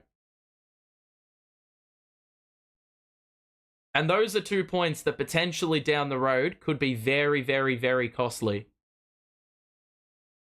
Points that we can control. So frustrating. So Christian Brown is in. So is Peyton Watson. Jokic remains in. Body bump. Dayron, good defense. He went up at the same time as Jokic. Didn't fall for the pump fake, but Jokic scored off the window. And now Cam Thomas to Dayron. 1-2. Cam shoots over the top. Lot of attention there and no score. Gordon. Pass to the corner for Murray. He's going to hit that. He's on fire. He's feeling it. And I don't know what we're fucking thinking with this bullshit. Jamal Murray, like we talked about in the first half, us doing a good job of keeping them off the three-point line. In the second half, it's been absolutely shit. It's been shit, man. If I look at the box score, Jamal Murray's now got 20. And granted, in the first half, he had about 6 points. So he's just gone absolutely nuts in the second half. They have gone from shooting 3 of 10 from 3 to 5 of 8 in the third quarter. They're shooting at lights out from multiple areas, and the Nets have not had a free throw in a long time. We've got now the same amount of free throws as the Nuggets, and the Nuggets did not have a free throw until the 1:17 mark of the second quarter. So we're getting absolutely spit roasted here. And it's not ideal, is it? It's not ideal. We're not even shooting the ball that badly. It's just the Nuggets have started to find their feet.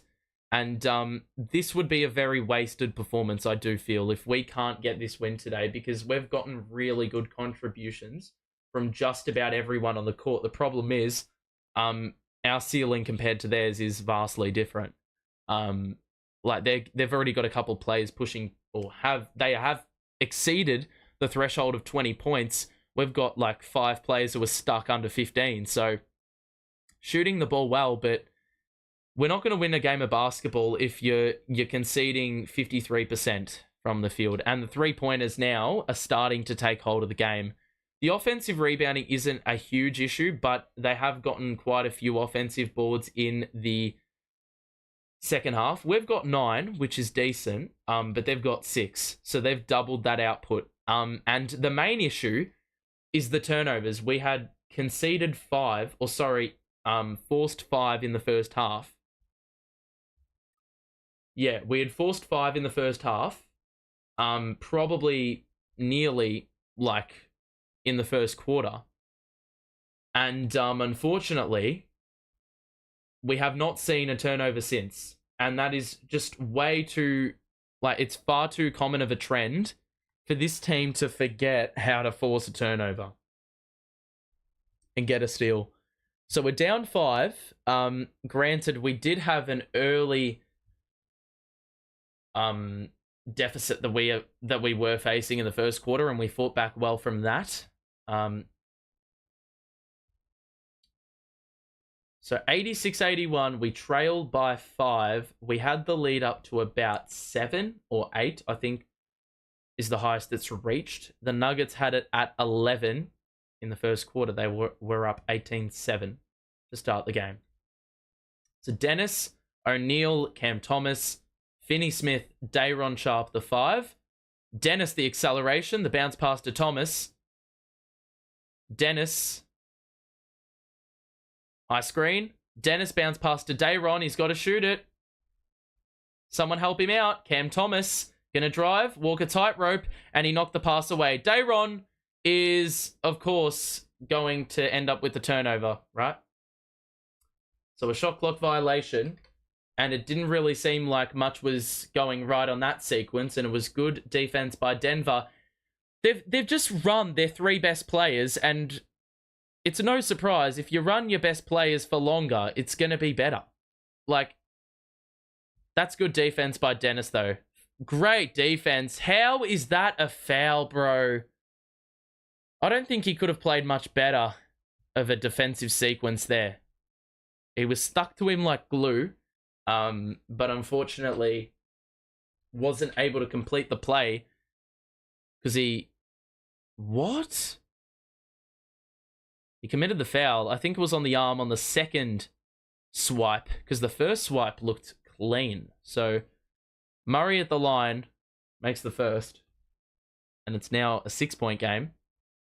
And Zeke Naji is into the game. So they played DeAndre Jordan the first half, and they're playing now Naji the second half to replace Jokic.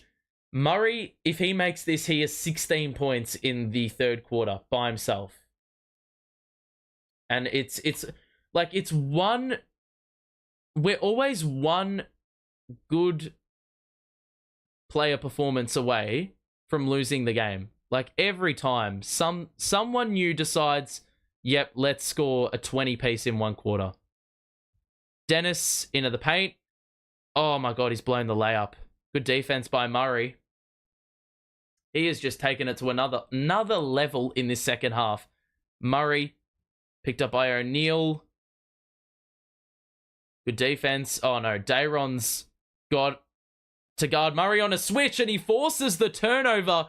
He knocked the ball off Murray's leg, and we get into offense quickly.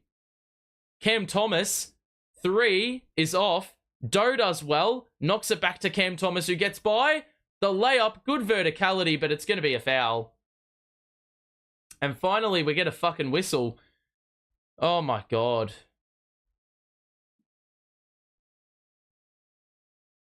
The amount of times I feel Cam Thomas has copped this treatment and just does not get the call.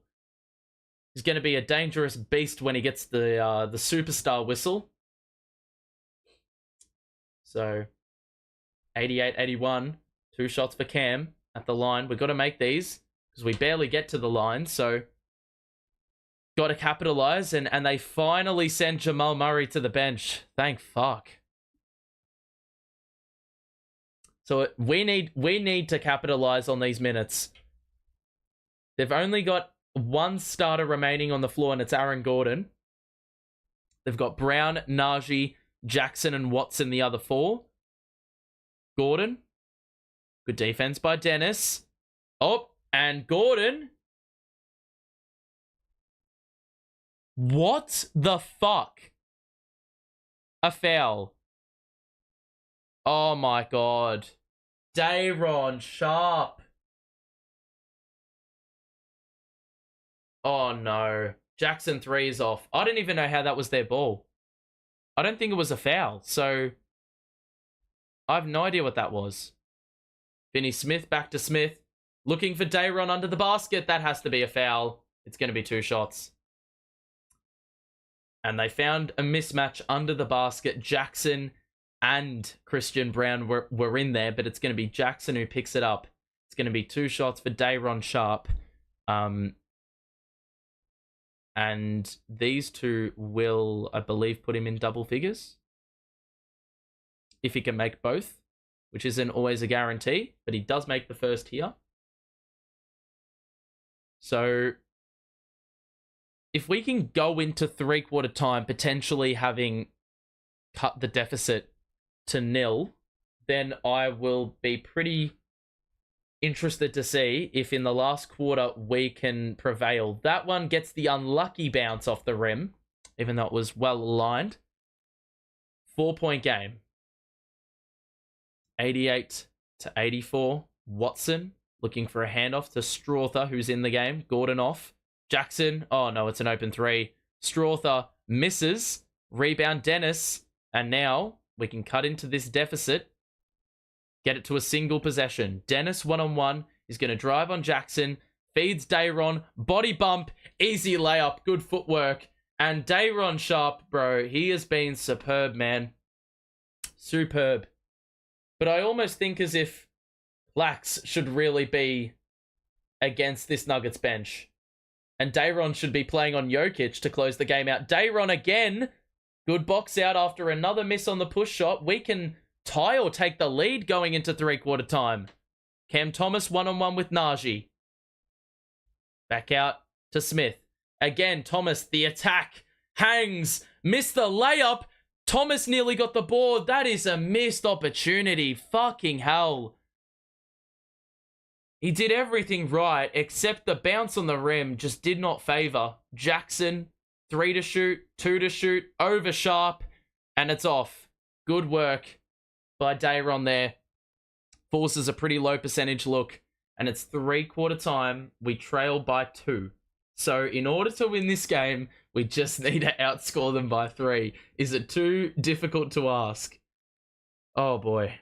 If you are enjoying the stream, make sure to drop a like on it and subscribe if you are new as well. We'll be back here tomorrow, so if you want to stay notified for when I go live, you know what to do. Just click that button. We have a quarter to play, and the Nuggets have consistently scored basically 30 points every quarter. In that quarter, we scored 26. And there were stages where it did feel like the offense was in a little bit of a rut. There were some shots that should have gone down. For example, that final shot of the 3rd quarter, which, you know, Cam Thomas would usually make in his sleep. 3/4 time, though, and it's, well, good distribution of scoring. The threes aren't falling as much as they were. We did hit 3 of our 5 3-pointers, though, in that quarter. The free throws started to increase in volume. The field goal percentage isn't too bad, but Denver, that is the issue. The starting 5, or the starting 4, if you really want to call it, because KCP hasn't had to do too much. We've got to stop them. Their bench has been well contained. The last time we played them, it was a completely different story. Their bench took a hold. But in this one, well, they've got less free throws. They've made this or a lesser amount of threes. And the field goal percentage is very, very similar. The rebounding edge is in favor of the Nets, purely on the back of having 4 more offensive rebounds. Day'Ron Sharpe has been superb. He has already got 9 boards to go with 11 points and 4 dimes. Finney Smith with 12 off the bench. But this is a really weird scoreline to look at because we've got nearly every player in double figures, but no player with more than 15 points, and we've nearly cracked 90. So, not too many teams have the luxury of saying that, but in saying that, we are still trailing. So I think it's going to be, first and foremost, Operation Stop Jokic, but it's also going to be Operation Stop Jamal Murray because he had 16 third quarter points. And was a huge reason why they got a lot of their offense in that quarter. And that's why they lead. Finney Smith knocks it away from Peyton Watson as they start this last quarter. Claxton is on the floor. So potentially Day'Ron closes out. I don't think Clax is going to play a full 12. Jackson on the perimeter is going to have to shoot over Claxton if he wants to. Good move by Jackson. He found his way to a spot that wasn't guarded by Clax or was out of reach for him, and he was able to convert the reverse. So a tough layup to start the last quarter for Denver. And now Dennis gets it to O'Neal. Claxton, he's got Jackson on him. He's not going to think about posting him up, though. Smith sets the feed and shoots and hits a 3 over the top of Reggie Jackson. So I didn't know that was in his bag, but whatever. We've got 41 bench points. Jesus Christ. And these are the numbers we were hitting with Lonnie Walker on the team. That's an easy 2, though, for Zeke Naji. We had Dorian Finney-Smith guarding the paint. I don't know where Clax was on that sequence. So Neal to Claxton. Screen set. Thomas had to have been held. What is this bullshit? He's getting hacked every second movement. It's actually fucked. He's getting yanked as he's trying to wrap around the screen. It's a fucking joke, dude. It's so blatantly clear to see. I don't understand why they don't call it sooner. Embiid gets nudged for bullshit, mate. Oh my god. Claxton tried to go for a dunk, and Strawther was there as the help defender, but he did commit the foul. Claxton is a little bit shaken up here. He must have gotten hit in the eye or some shit. It was a good roll by Clax as well. I think, I don't know what was up there.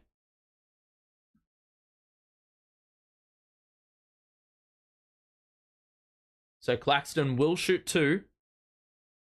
The 10:33 second mark.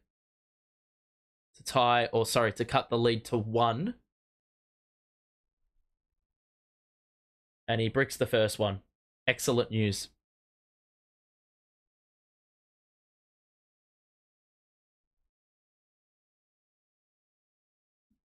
The second free throw here.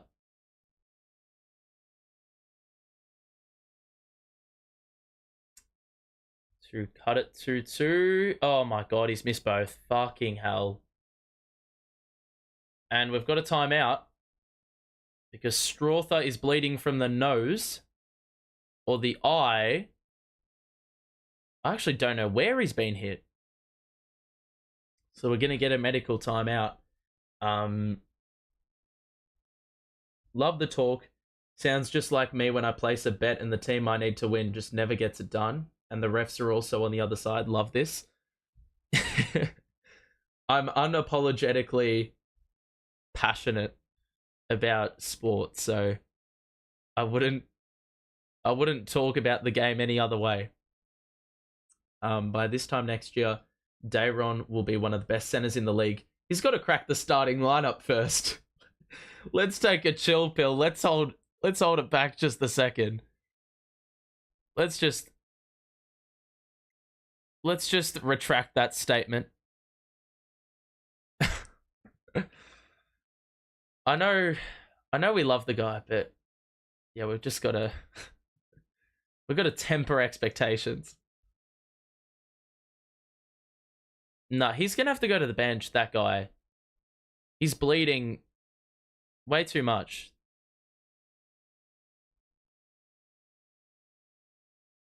Reggie Jackson's also getting sorted, so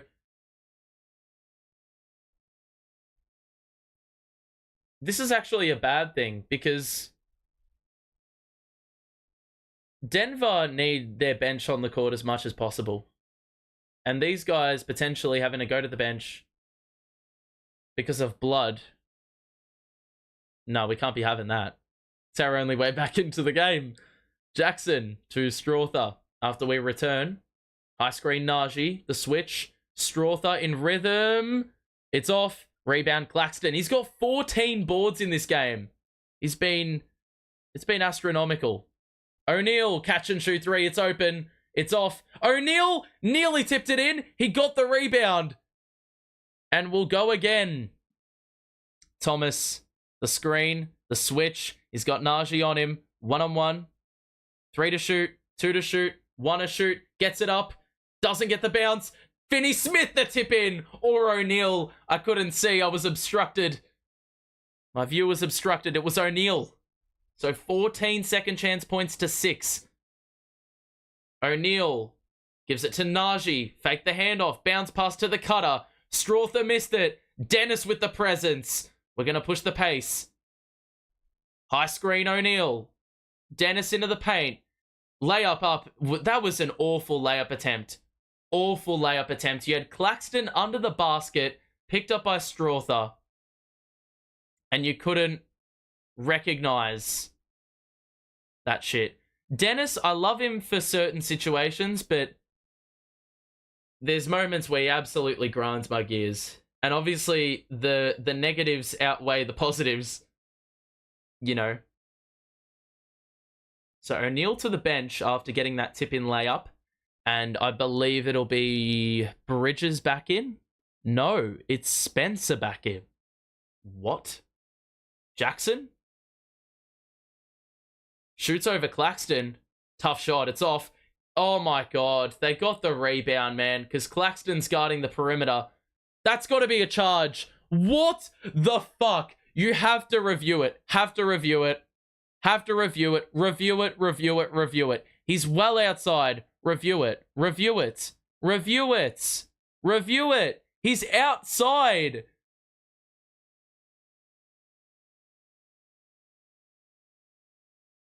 Yeah, thank you very much.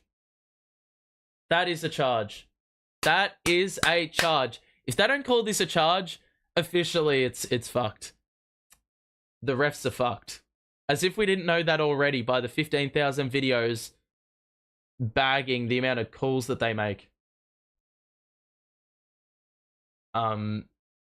Is there consensus at this point that the Nets are 2 years out to rebuild and have a real shot? I saw a tweet that said the Nets are probably in one of the toughest situations you can be in as a franchise because you don't have your picks, you aren't good enough to contend, you're good enough to compete, but you also have pieces that resonate with that of a rebuild. So it's like, what are we doing? Do we sell? Do we buy?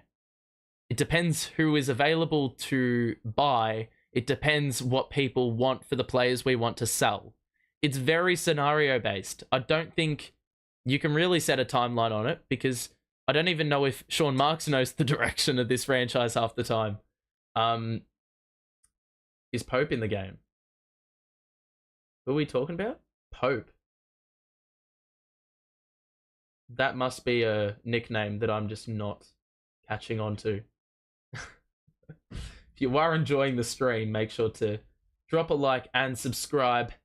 We will be back tomorrow for Nets Pistons. So if you want to stay notified for when I go live next, this is the place to be. And I hope you're enjoying the coverage. We look at the box score. No net has more than 13 points. Let that sink in. Royce O'Neal is our equal top scorer. How the fuck has that happened? Crazy shit. We're shooting the ball pretty well. It's really neck and neck. Like, there's not much that separates the two teams. We've been doing what we can control correctly. Claxton has the most assists in this game. Dayron has 4 as well. Who would have anticipated that our two centers would combine for 10 dimes in this game? And a fuck ton of rebounds as well. They've been really, really important. Really, really important in the... When you think about how good Denver are in the front court and who they've got at the center position, it's really good to see the output we're getting from those two. Clax has never had more than 6 dimes in a game. Triple-double watch, mate. So that'd be really, like, a really unprecedented stat line. I don't think we would have ever been able to see going into the game. How was this called? Okay, it looks like he was slightly moving, so I guess it is a blocking foul, and Christian Brown makes both, and it's back up to 3, the 9-minute mark. So Dinwiddie, Thomas, Claxton, Finney-Smith, and Dennis Smith on the floor. Lob. Oh! What a collect by Clax. With one hand, he parried it in. So Claxton's got 10 points, 14 rebounds. Knocked away by Dennis. They have to send it back out to Watson. The layup is good. Good acceleration by Peyton Watson on the outside. Sprinting onto the interior. So they're holding firm with this bench. Thomas one-on-one. Out to Dennis. Back to Cam Thomas. Jab step. Drive. Stops. Shoots the midi and knocks it down. It's back down to 1. The 8-minute mark of this last quarter. Long, long way to go. And the Nuggets starters haven't even checked back in yet. So we haven't gotten over the hump. Looking for the pass to Najee. They hand it off to Jackson.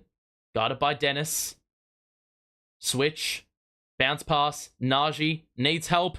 Blocked by Claxton. It's going the other way. Come on.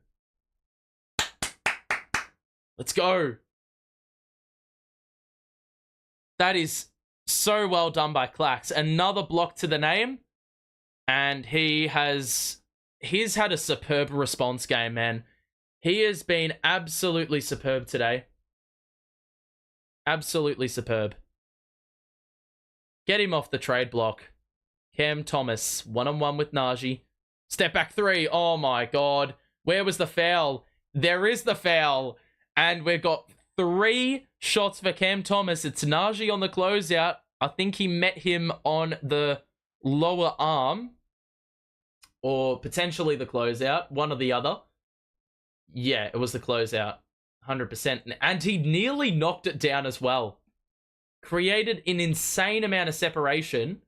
Yeah, it was on the arm. And it was also on the landing room. So Cam Thomas at the line. Makes the first free throw to tie the game. And I'm very interested to see when they bring the starters back in Denver. Jokic is waiting on the side. And he will check in at the conclusion of this second free throw.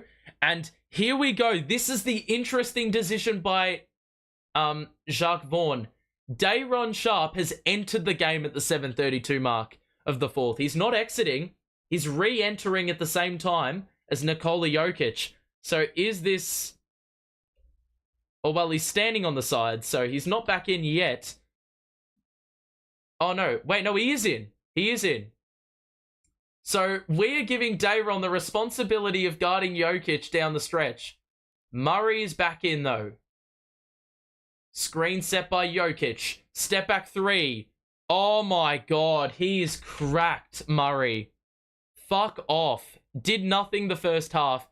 Has decided to just be on an absolute heater in the second half. Cam Thomas, easy acceleration.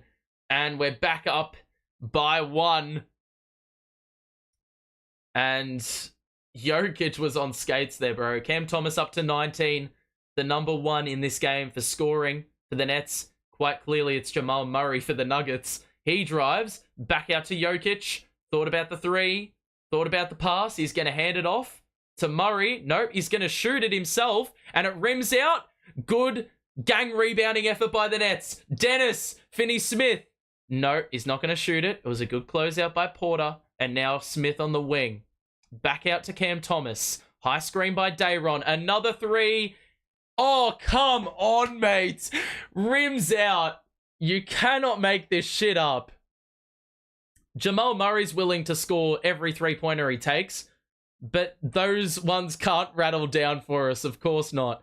Jokic, doubled. Back out to Murray. Pass. Well done by Finney-Smith. It's a foul with 4.1. And that was a good bit of defensive work by the Nets. As much as it wasn't, well, the execution wasn't all there. We made it incredibly difficult for them to find a shot. How does that three rattle out for Cam Thomas? It was halfway down. What a fucking joke. What a fucking joke.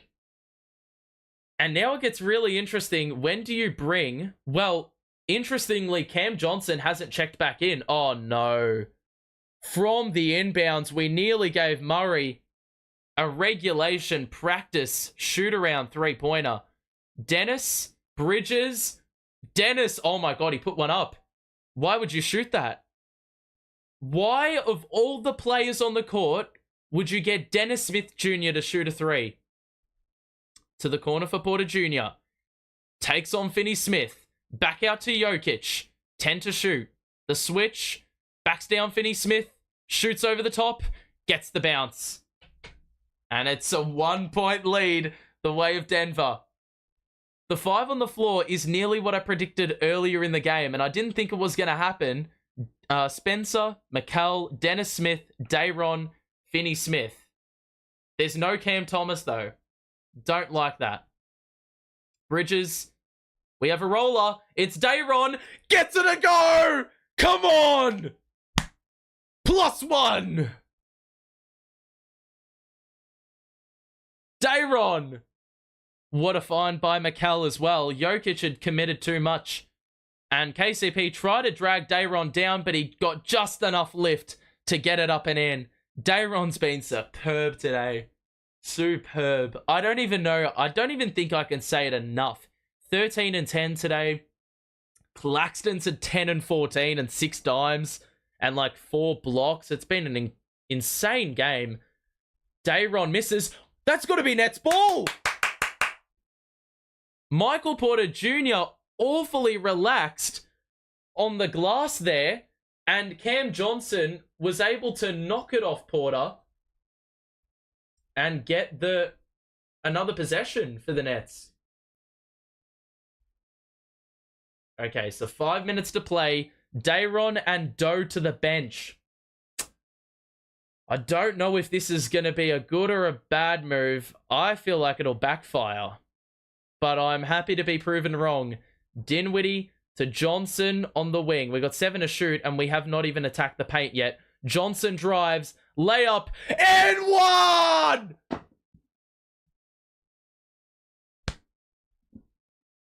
Let's go! Jokic gets hit with a foul. That's what we want to see. And we're hearing Brooklyn chants again. Oh, how the turntables. This team, what the fuck, man? How can we play so shit and back it up with a performance like this? DSJ is not the needle shifter.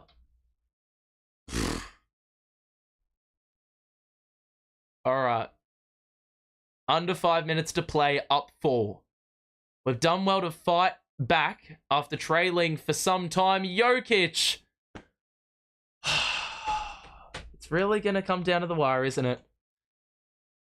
So, we're going to let it roll a little bit, and Dinwiddie's going to pick it up. Chew off a few seconds. Dinwiddie is going to ensure that the referees call a timeout. And with 4 minutes 18 left, I mean, Jokic shooting threes, you live with those, but if it feels like he makes those at such a high rate, man. Holy fuck, we got 71 people in chat. Where the fuck did you all come from? All right. So, drop a like and subscribe if you are enjoying. We're back here tomorrow, ladies and gents, so if you want some high energy commentary, or probably depressed commentary if we lose to the Pistons, you know how this team is. Has the knack of playing well, then playing so shit. Wow. What a bloody game of basketball this is. Clax is 10 and 14. Cam Johnson is 16. Cam Thomas is 19. The bench have gotten a fuck ton of bench points. We're shooting it well from the field and three. Gotten to the line. Probably left a few points to be desired there. But you sort of can't complain. I mean, Clax and Dayron have been to the line a total of 10 times. They've had 10 assists between them. They have had 24 rebounds between them. And they've had 6 offensive rebounds between them. So they've been superb today. Really, really good. They've held Jokic accountable. We've sort of cancelled out Jokic's influence with those two performing so well. 13 offensive boards in this game. Only the 8 turnovers. That is a huge key stat. I don't think we've had a turnover in some time, and it's going to be essential that we ensure that we don't continue that way. I think the really underrated thing about having that center rotation is that Dayron's played 18 minutes and Clax has played 24. There hasn't been 1 minute of emptiness with those two centers. Those minutes have been incredibly vital, yet they've been so productive. Jokic has 27, pushing the triple-double, and Jamal Murray has switched it on in this second half with 25. Total, 19 and a half. So they're shooting 50% from the field, 40% from three. The free throws have died down. The problem is only 6 turnovers, but, you know, we're starting to really... Well, in this game, all throughout, the rebounding has been so good. And, you know, defensive activity. The reason we've only conceded 104 points to this stage in the game is because of the defense. Now, the record... As it stands, I think we're 1-13 when we concede 120 or more. Our record when we don't concede 120 is a superb record. So come on, lads. Close this one out for the boys. 105-104. Dinwiddie will get a screen from Claxton to the corner for Johnson. Clutch 3 is off. And he's done this time and time again. You can't tell me that's what they drew up out of the timeout. I swear to God. So now we have to get a stop. Switch. Cam Thomas. Guarding Murray. Don't like it. Gets into the paint. Tough shot off balance. It's off. Good defense by Cam. And Claxton got his feet muddled. He's going to bring it up himself. Hand it to Dinwiddie. And now Thomas. Gets into the paint. Oh, no!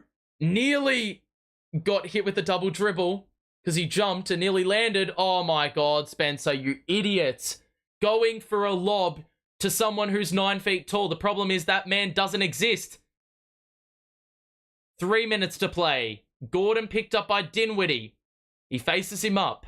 He's going to get it knocked away by Bridges. Jackson on the outside. No, that's KCP. Layup is blocked by Bridges and a rebound by Claxton. Johnson is going to get it by halfway. We have to score a basket, man. Don't put up rubbish. Johnson's going to roll it back out. No, he's not. What's he doing? 9 to shoot. Gets it back out to Thomas. High screen. 4 to shoot. Oh my God. What are we doing? What are we doing? Step back 3.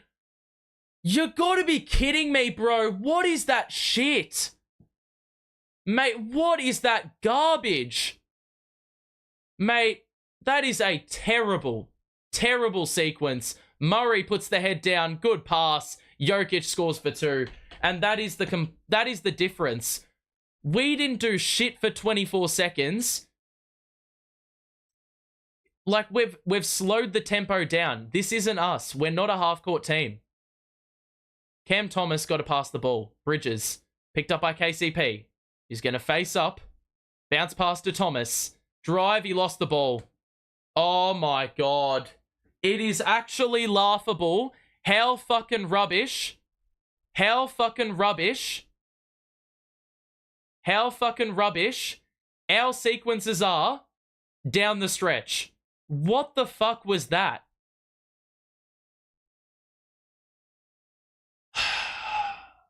Bro, come on. You can't tell me that there wasn't a driving kick on offer there. That's got to be a take foul as well. That is just a brain fade by Cam. The people that'll say Cam Thomas has to... The people that'll say Cam Thomas has to take the shots down the stretch. Well, I mean, are you getting the sample you need? As we've seen today, the result isn't off the back of one individual, it's on the back of a team. Not a group of individuals. Jamal Murray misses the free throw, so we get let off. Dorian Finney-Smith is back in. I approve of this. Who's going to the bench, though? That is the big question. We're down 1. Dinwiddie remains. So Cam Thomas has gone off, I think. Cam Thomas has gone to the bench. And people will say if we lose, well, we needed offense. Why'd you take him off? He's committed turnovers and missed shots. Oh my god, what is that? What is that bullshit? Bridges getting cleaned up off the ball. Meanwhile, they knocked down a 3. So we couldn't actually close the shot out. So an 8-0 run. Oh, I can't believe it, man. Only us. Only we can do this shit. We've just stopped being inspiring with offense. Dinwiddie shooting a step-back 3 and hitting. What the fuck, bro? So, that is a let-off of sorts. That breaks the 8-0 run. We've got 90 seconds to score 2 extra points. 1 bucket. Murray shoots over Claxton. It's good. Oh my god. Can't believe it. I can't believe this shit, man. Bridges. He's got Jokic on him. He drives. The layup. And 1!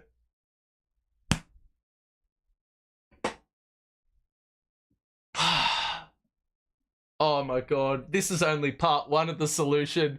You gotta make the free throw, Mikal. It's gonna take ball movement to win this game. Enough of the ISO one-on-ones. Pass the fucking ball. But it's also going to take stops. It's going to take stops. So, Mikal isn't taking a free throw tonight. This is the concern. Oh my god, he missed it. He missed the free throw. He missed the free throw. You can't make this up. Oh, all you can do is laugh, right? Murray drives. He got by Dinwiddie. Claxton was there, but Murray, that is incredibly high arcing, and it's a timeout. Think JV should have called it earlier, but not worth holding on to timeouts at this point. 113, 110. If you are enjoying the stream, make sure to drop a like and subscribe as well if you are new. Do I watch the NBL? I do not. No, I can't get into it. Oh my god. I love when you had hope and it faded away with the missed free throw. It just... You can't make it up. It's like, it's written in the stars. The minute they went on this late game run, you just knew that we were going to be facing some form of deficit. And I'm not very optimistic because the way our shot selection has been in the last 3 minutes, it always happens. In a close game, it always turns to shit, and we very barely get by or we lose. Right now, we're in position to lose the ladder. Well, to do the ladder, should I say. What's going on with Bridges? That was his first free throw of the night, so it could have gone one of two ways, and the pressure got to him. Okay. If you are enjoying, make sure to drop a like. And if you do want to see more shit like this, we're back here tomorrow. 24 hours from now. If we don't win today, then surely we beat the Pistons, right? But this game's not done yet. We've got 55 seconds left. We've got to inbound it. Dinwiddie. Got to get a score.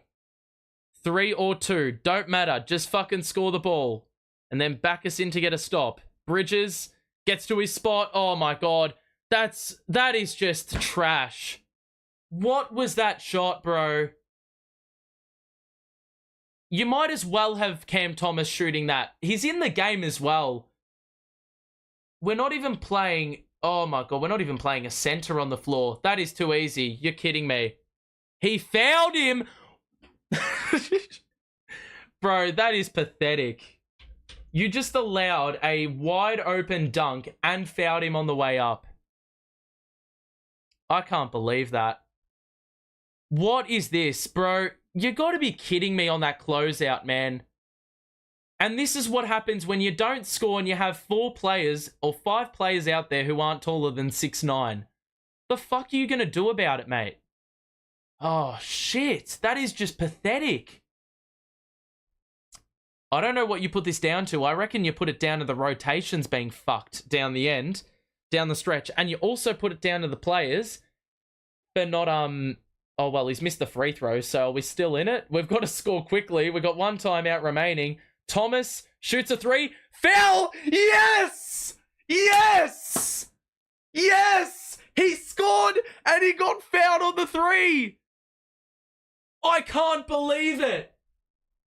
I can't believe it. I didn't even have my headphones on. I was resigned to the fact he knocked it down. What the fuck? Oh my god. And Peyton Watson, he got them up to a 5-point lead, but he's nearly cancelled out the entire lead. So 19.4 left. All of a sudden, we're not out of the game. Well, he has to score the free throw. Then we have to foul or... Well, oh my god, that voice crack was disgusting. We have to first try to prevent the inbounds. Then if it gets inbounded, you got to foul quick. But we've got to make the free throw. Oh my god, if only we had the free throw now. Oh my god, it rattled in. My heart sank. They got to get it inbounded. Got to stop it now. And Mike Malone's not even taking a chance. He's going to draw a play up. How did he make that? How did he make that? And to think that if we had Bridges just scoring 2 extra points or even making the free throw. Actually, no, I don't like the free throw. Like, if Mikal made the 2 in the mid-range, if they had have just drawn up a good play out the timeout before. Fuck's sake, man. And then you look back on moments like when DFS decided to alley-oop lay up the ball instead of dunk it, when it was very clear that he could have dunked it. You look back on those moments, you look back on the Mikal missed free throw, the missed mid-range, and you say, well, what the fuck? We have absolutely fucked it here. How did he hit that? I have no clue, ladies and gentlemen. How the fuck did he score that? You even saw me. My headphones were off. I was resigned to the fact we needed to make a basket, and usually we don't, but Cam Thomas somehow has gotten a 4-point play, which means that now the Nuggets have advanced the ball. However, if we can somehow get a steal, we're not known for steals. We average 6 a game, which is the worst in the league. If we can somehow get a steal, then we can potentially nab the win. But, like, we're going to have to foul. If we don't get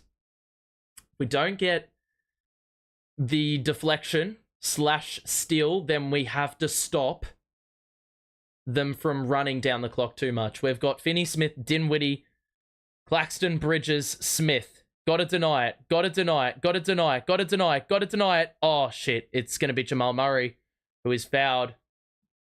And it took 1 second off the clock. So we didn't waste no time. It's going to be 2 free throws for Murray. And the last time he was at the line, he missed one. So it was the technical free throw. And yet again, that's another point that we gave off. Earlier in the game, we gave away a technical free throw to a take foul. So points are vital. Murray makes the first, and he's shooting like 92% on the year. So hang on a second. Has JV drawn up a play when Malone called the timeout? Because he's just brought Cam Thomas back in. Now, that indicates to me that we are not even going to call a timeout. We're going to save it. So are we going quick 2 or are we going for a 3? There's still 18 seconds left. If we're going to go for the 2, we have to make the 2. We can't concede the 3, or we can't blow the 3. Oh my God! No way!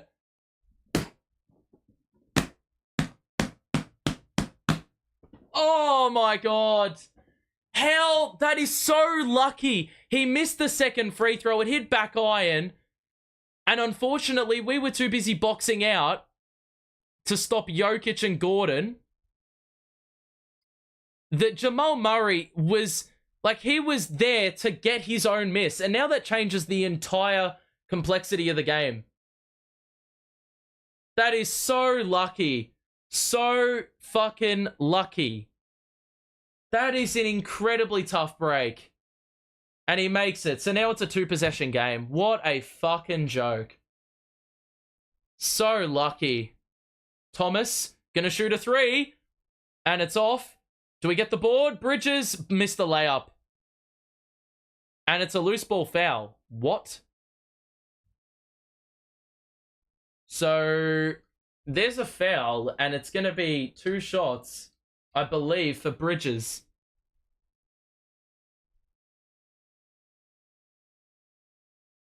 Oh my God. That is so lucky. We could have won the game. We could have won the game, man. Johnson's going to shoot a couple. And he hasn't been to the free throw line all game. And he makes the first. So they've got 1 timeout left. Do Denver use the timeout? Dayron and Claxton are in. So are we going to go for the rebound? I think obviously we're trying to get the board if there's a miss. But I think the Nuggets are probably going to call a timeout if Johnson makes it, I would assume. So they can get it ahead. Johnson has to make. Oh my God. And he's just... Oh my God. Did we even try to make that free throw? Well, Jokic just got... Jokic got sent to another dimension. Dayron's just arm barged him. It's going to go up the other end. And for a moment there were nearly 2 instances which would have indicated that the gods were on our side, but at the same time, like Jamal Murray missing a free throw, that was a basketball god intervention moment. However, the gods immediately retracted that intervention when it just decided to ricochet right back at Jamal Murray. And he was able to get it to a 2-possession game. So now we need Gordon to miss both. He's 6 of 7 on the night, and he makes the first. So that's going to put it beyond doubt, I would think. We will have a nice little 5 to 10 minute post game. So if you want to share your thoughts about how the game's gone for you, then go ahead. But yet again, we've blown it at the end. And is it down to not having a closer? I think it's just down to the fact that we don't have a fucking clue of what to do in clutch situations. We go back to ISO ball. That was the issue for half the game last game. That's why we got you know, like, I don't even know what to say. Like, that's why we got 102 points the last time out. Cam Thomas is too busy trying to put an extra body onto Jokic that he's not boxing out the shooter. And we had two nets in Bridges and Johnson completely up the other end of the court. So there was no one there to get the rebound. So we were probably, I don't know if it was a player decision or a coaching decision or a bit of both. I think their mindset was that Murray was going to make both. So we got one timeout left. It's basically in the books. If we somehow, we have to score a three and then we have to force a turnover and then we have to score again.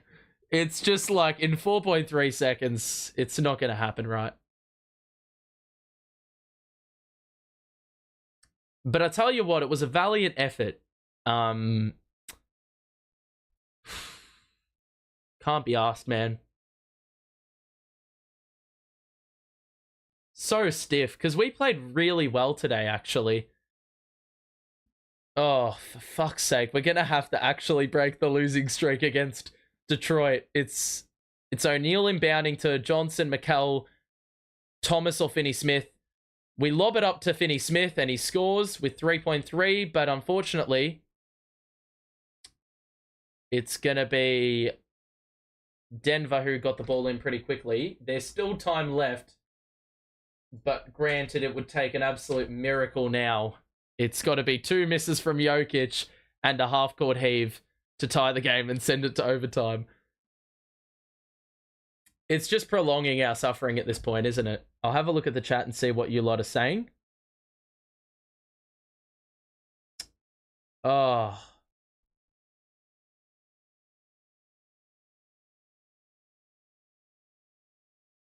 God damn. What could have been, huh? Oh, actually, fuck off. What are they talking about, mate? Oh my god, clock issues. Mate, the NBA and clock issues, I feel like that's a new love relationship. No way did Finney-Smith foul Jokic from 95 feet away.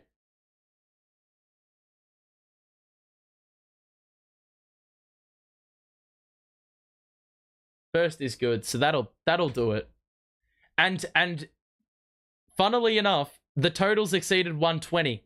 What did we say about 5 minutes ago? If we look at game time, what did we say? We said when the team concedes 120 or more in 14 of the 15 games they've lost. The game is not at 1 minute 55. The game's over. 122-117 the final, and the Nuggets went on a late final quarter burst to get the job done, unfortunately. And the Nuggets win. Fair bloody play. Jamal Murray in the second half went absolutely ballistic. Make sure to hang around for the post-game if you'd like. If not, we will see you back here tomorrow if you'd like. But the box score, man, let's have a quick suss. Well, for the Nuggets, they got two players score more than 30. And look at the efficiency they shot it at. Overall, they shot it at 51 or 52%. Got to the line late, but I'm not really looking at the free throw number because that was inflated later on. The turnovers were a massive issue for us because we forced 5 in the first quarter and a half, and then from then on only forced 1. Jokic was superb. Murray only had 6 points at halftime, and he went off for 26 in the second half, and he had 9 dimes as well. So a great job on that front. For the Nets, well, we got 14 points from Mikal, man. And as much as he was improved, he wasn't nearly at his best. He ends with 14, 6 assists. Cam Thomas shot it efficiently, but the turnovers started seeping in at the back end of the game. 10 turnovers total. We got to the line a fair bit, but it's unfortunate that some people can't make their free throws. We shot 69.2%. The threes, not a great efficiency in the last quarter either. And overall, shot the ball well. I think this was a really wasted performance because you look at 7 players in double figures. You look at Day'Ron Sharpe and Claxton combining for 23 points, 26 rebounds, and 10 assists. That is a superb output for your center rotation. Dennis Smith on return was good. He had 7 points, 4 rebounds, and 5 dimes. Clax had 10 and 16. Wow. Spencer didn't do too much in this game.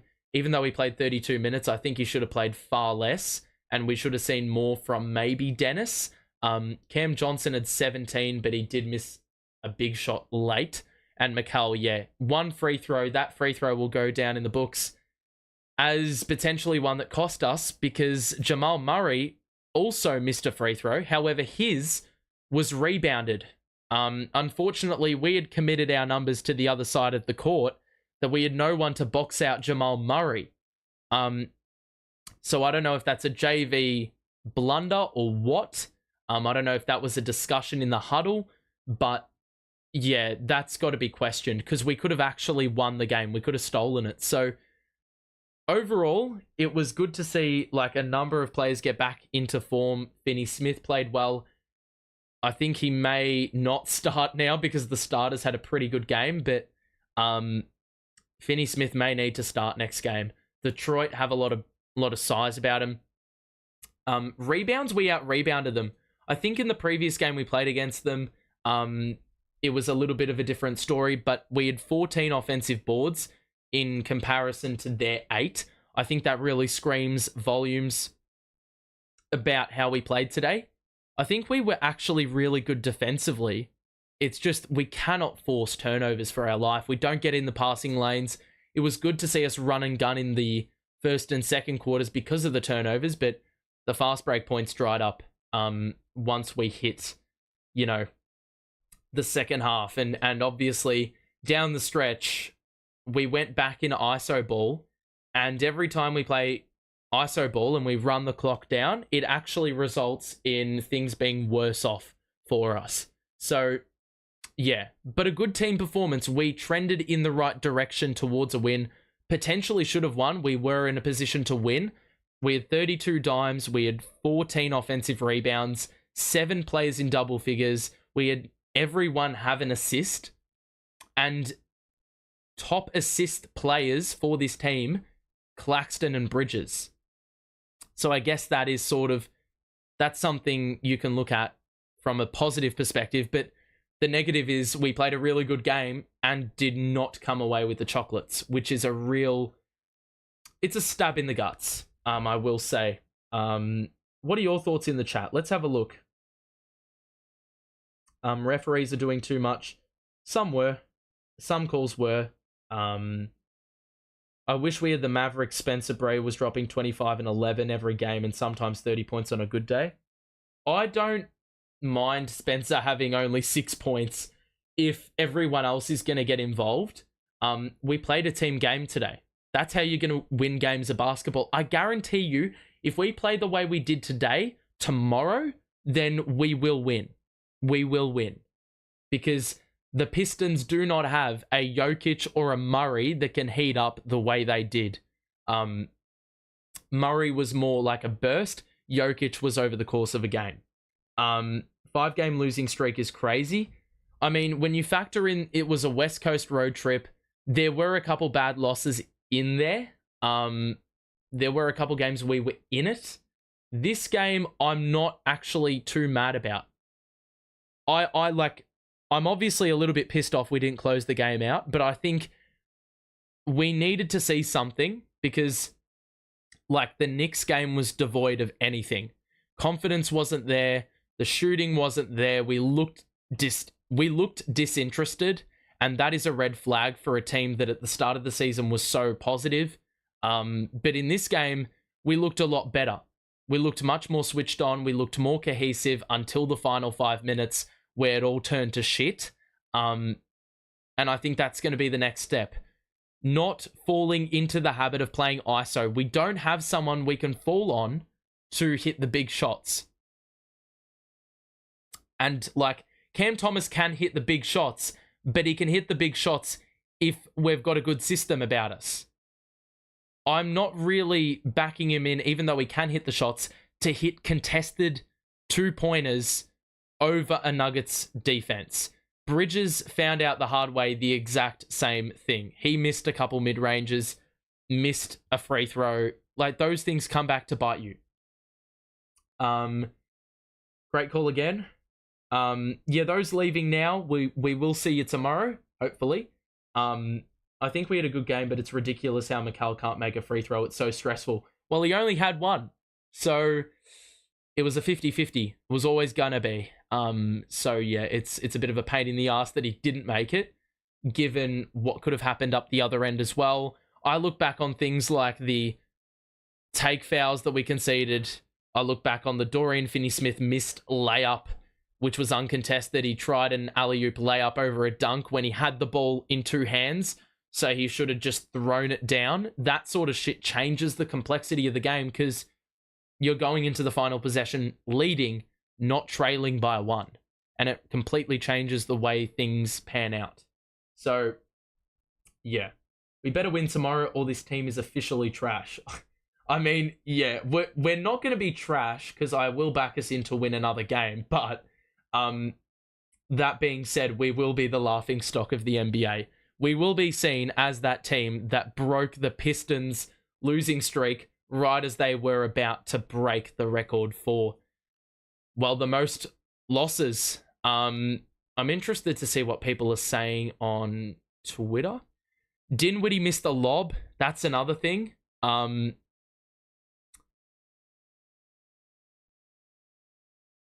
What else? That box out is on Coach JV. Why is Spence and DFS boxing out when we had our two centers on the bench and two guys hanging out at the other end of the floor? That is an incredibly good point. I don't know what they were doing up the other end of the court when we should have just been worried about getting the rebound. Spencer and DFS should not have been boxing out. That's a blunder. Really tough call who we play next game.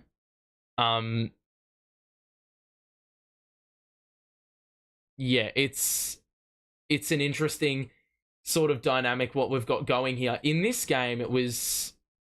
Yeah, I don't know who you play in the next game because JV said that we're not going to adjust the starting lineup because of the fact that we don't have enough of a sample size. Yeah. But I think you've got to make a change. I don't think Cam Johnson was awful. I don't know if Spencer Dinwiddie is it. The only concern is, will the turnovers skyrocket if we don't have Dinwiddie on the floor? Yeah, it's a tough one, man. It's a really tough pill to swallow. Yeah.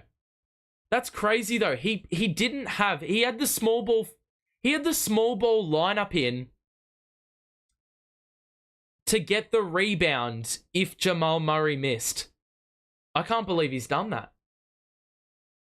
That's crazy. Spence can take JV with him wherever he goes. I think Spence cops a lot of unnecessary hate, but that being said, I don't think he did too much today. I don't think he should have been closing this game.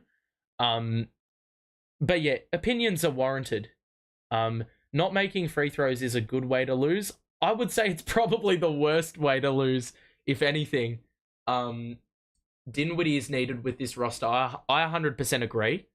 But in a game like today, I think we needed to run like at the 7-minute mark when we closed, we brought back in Day'Ron Sharpe and Finney-Smith, that was a good move. I nearly saw my ideal closing lineup right there, but then we brought our starters back in, and all of a sudden it got a little bit iffy. I don't know if it threw him off. I don't know if the team that we closed with was the team we needed to close with. Definitely for that box out rebound though, we needed to have fucking Sharpe, Claxton. We needed our two wings to not be up the other end of the floor. Cam Thomas had an insane shot at the end though. He did, but like, those shots should not be the shots we need to make. Same with the Spencer Dinwiddie corner three. That shouldn't have been the shot. We were just the beneficiary of 2 contested 3-pointers, which masked a bigger problem at hand. We probably should have lost by a little bit more if those shots don't go down. We wouldn't have even been in the game to close out because we went into old habits. The reason we were leading and, well, we're in the position to win, you can see the box score. You can see the amount of points each player's gotten, the amount of assists each player's gotten. We exceeded 30 assists. That embodies a team game. Complaining is a negative effect. I can't see what on people, and Spencer does way too much of it. I mean, I don't like Spencer needing to get traded because he complains. I don't even think I've really seen him complain today. So, yeah, it's a tough one, man. It is just a tough pill to swallow. Any final thoughts? Put them in the chat. Overall, against the Knicks, I felt like trash. I was like, that is...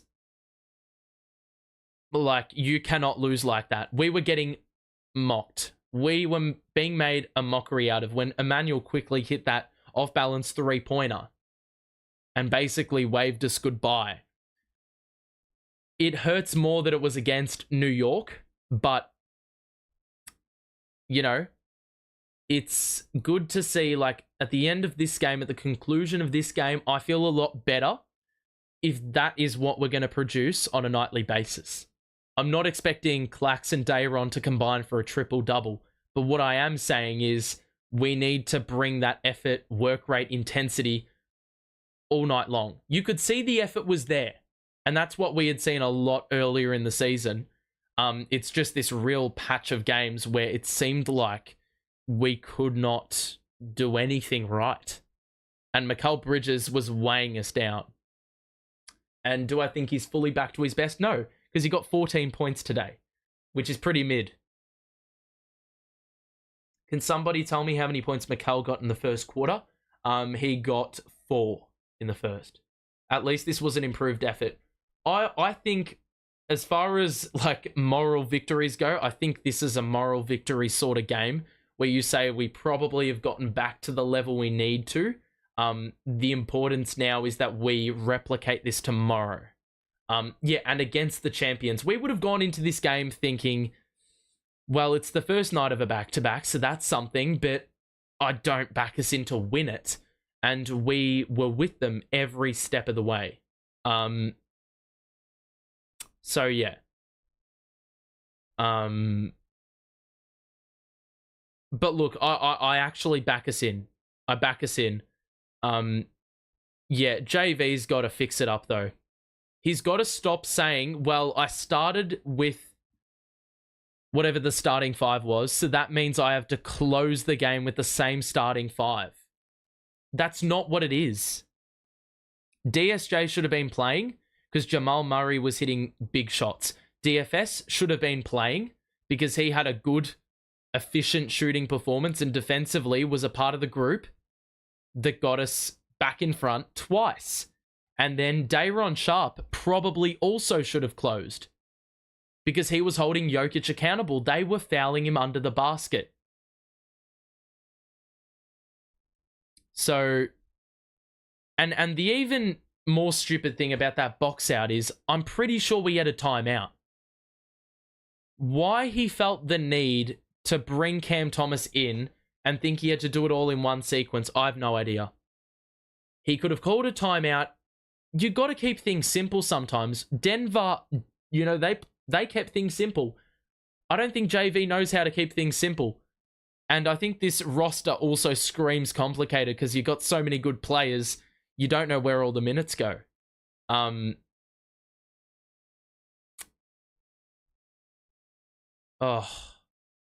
JV, just, yeah.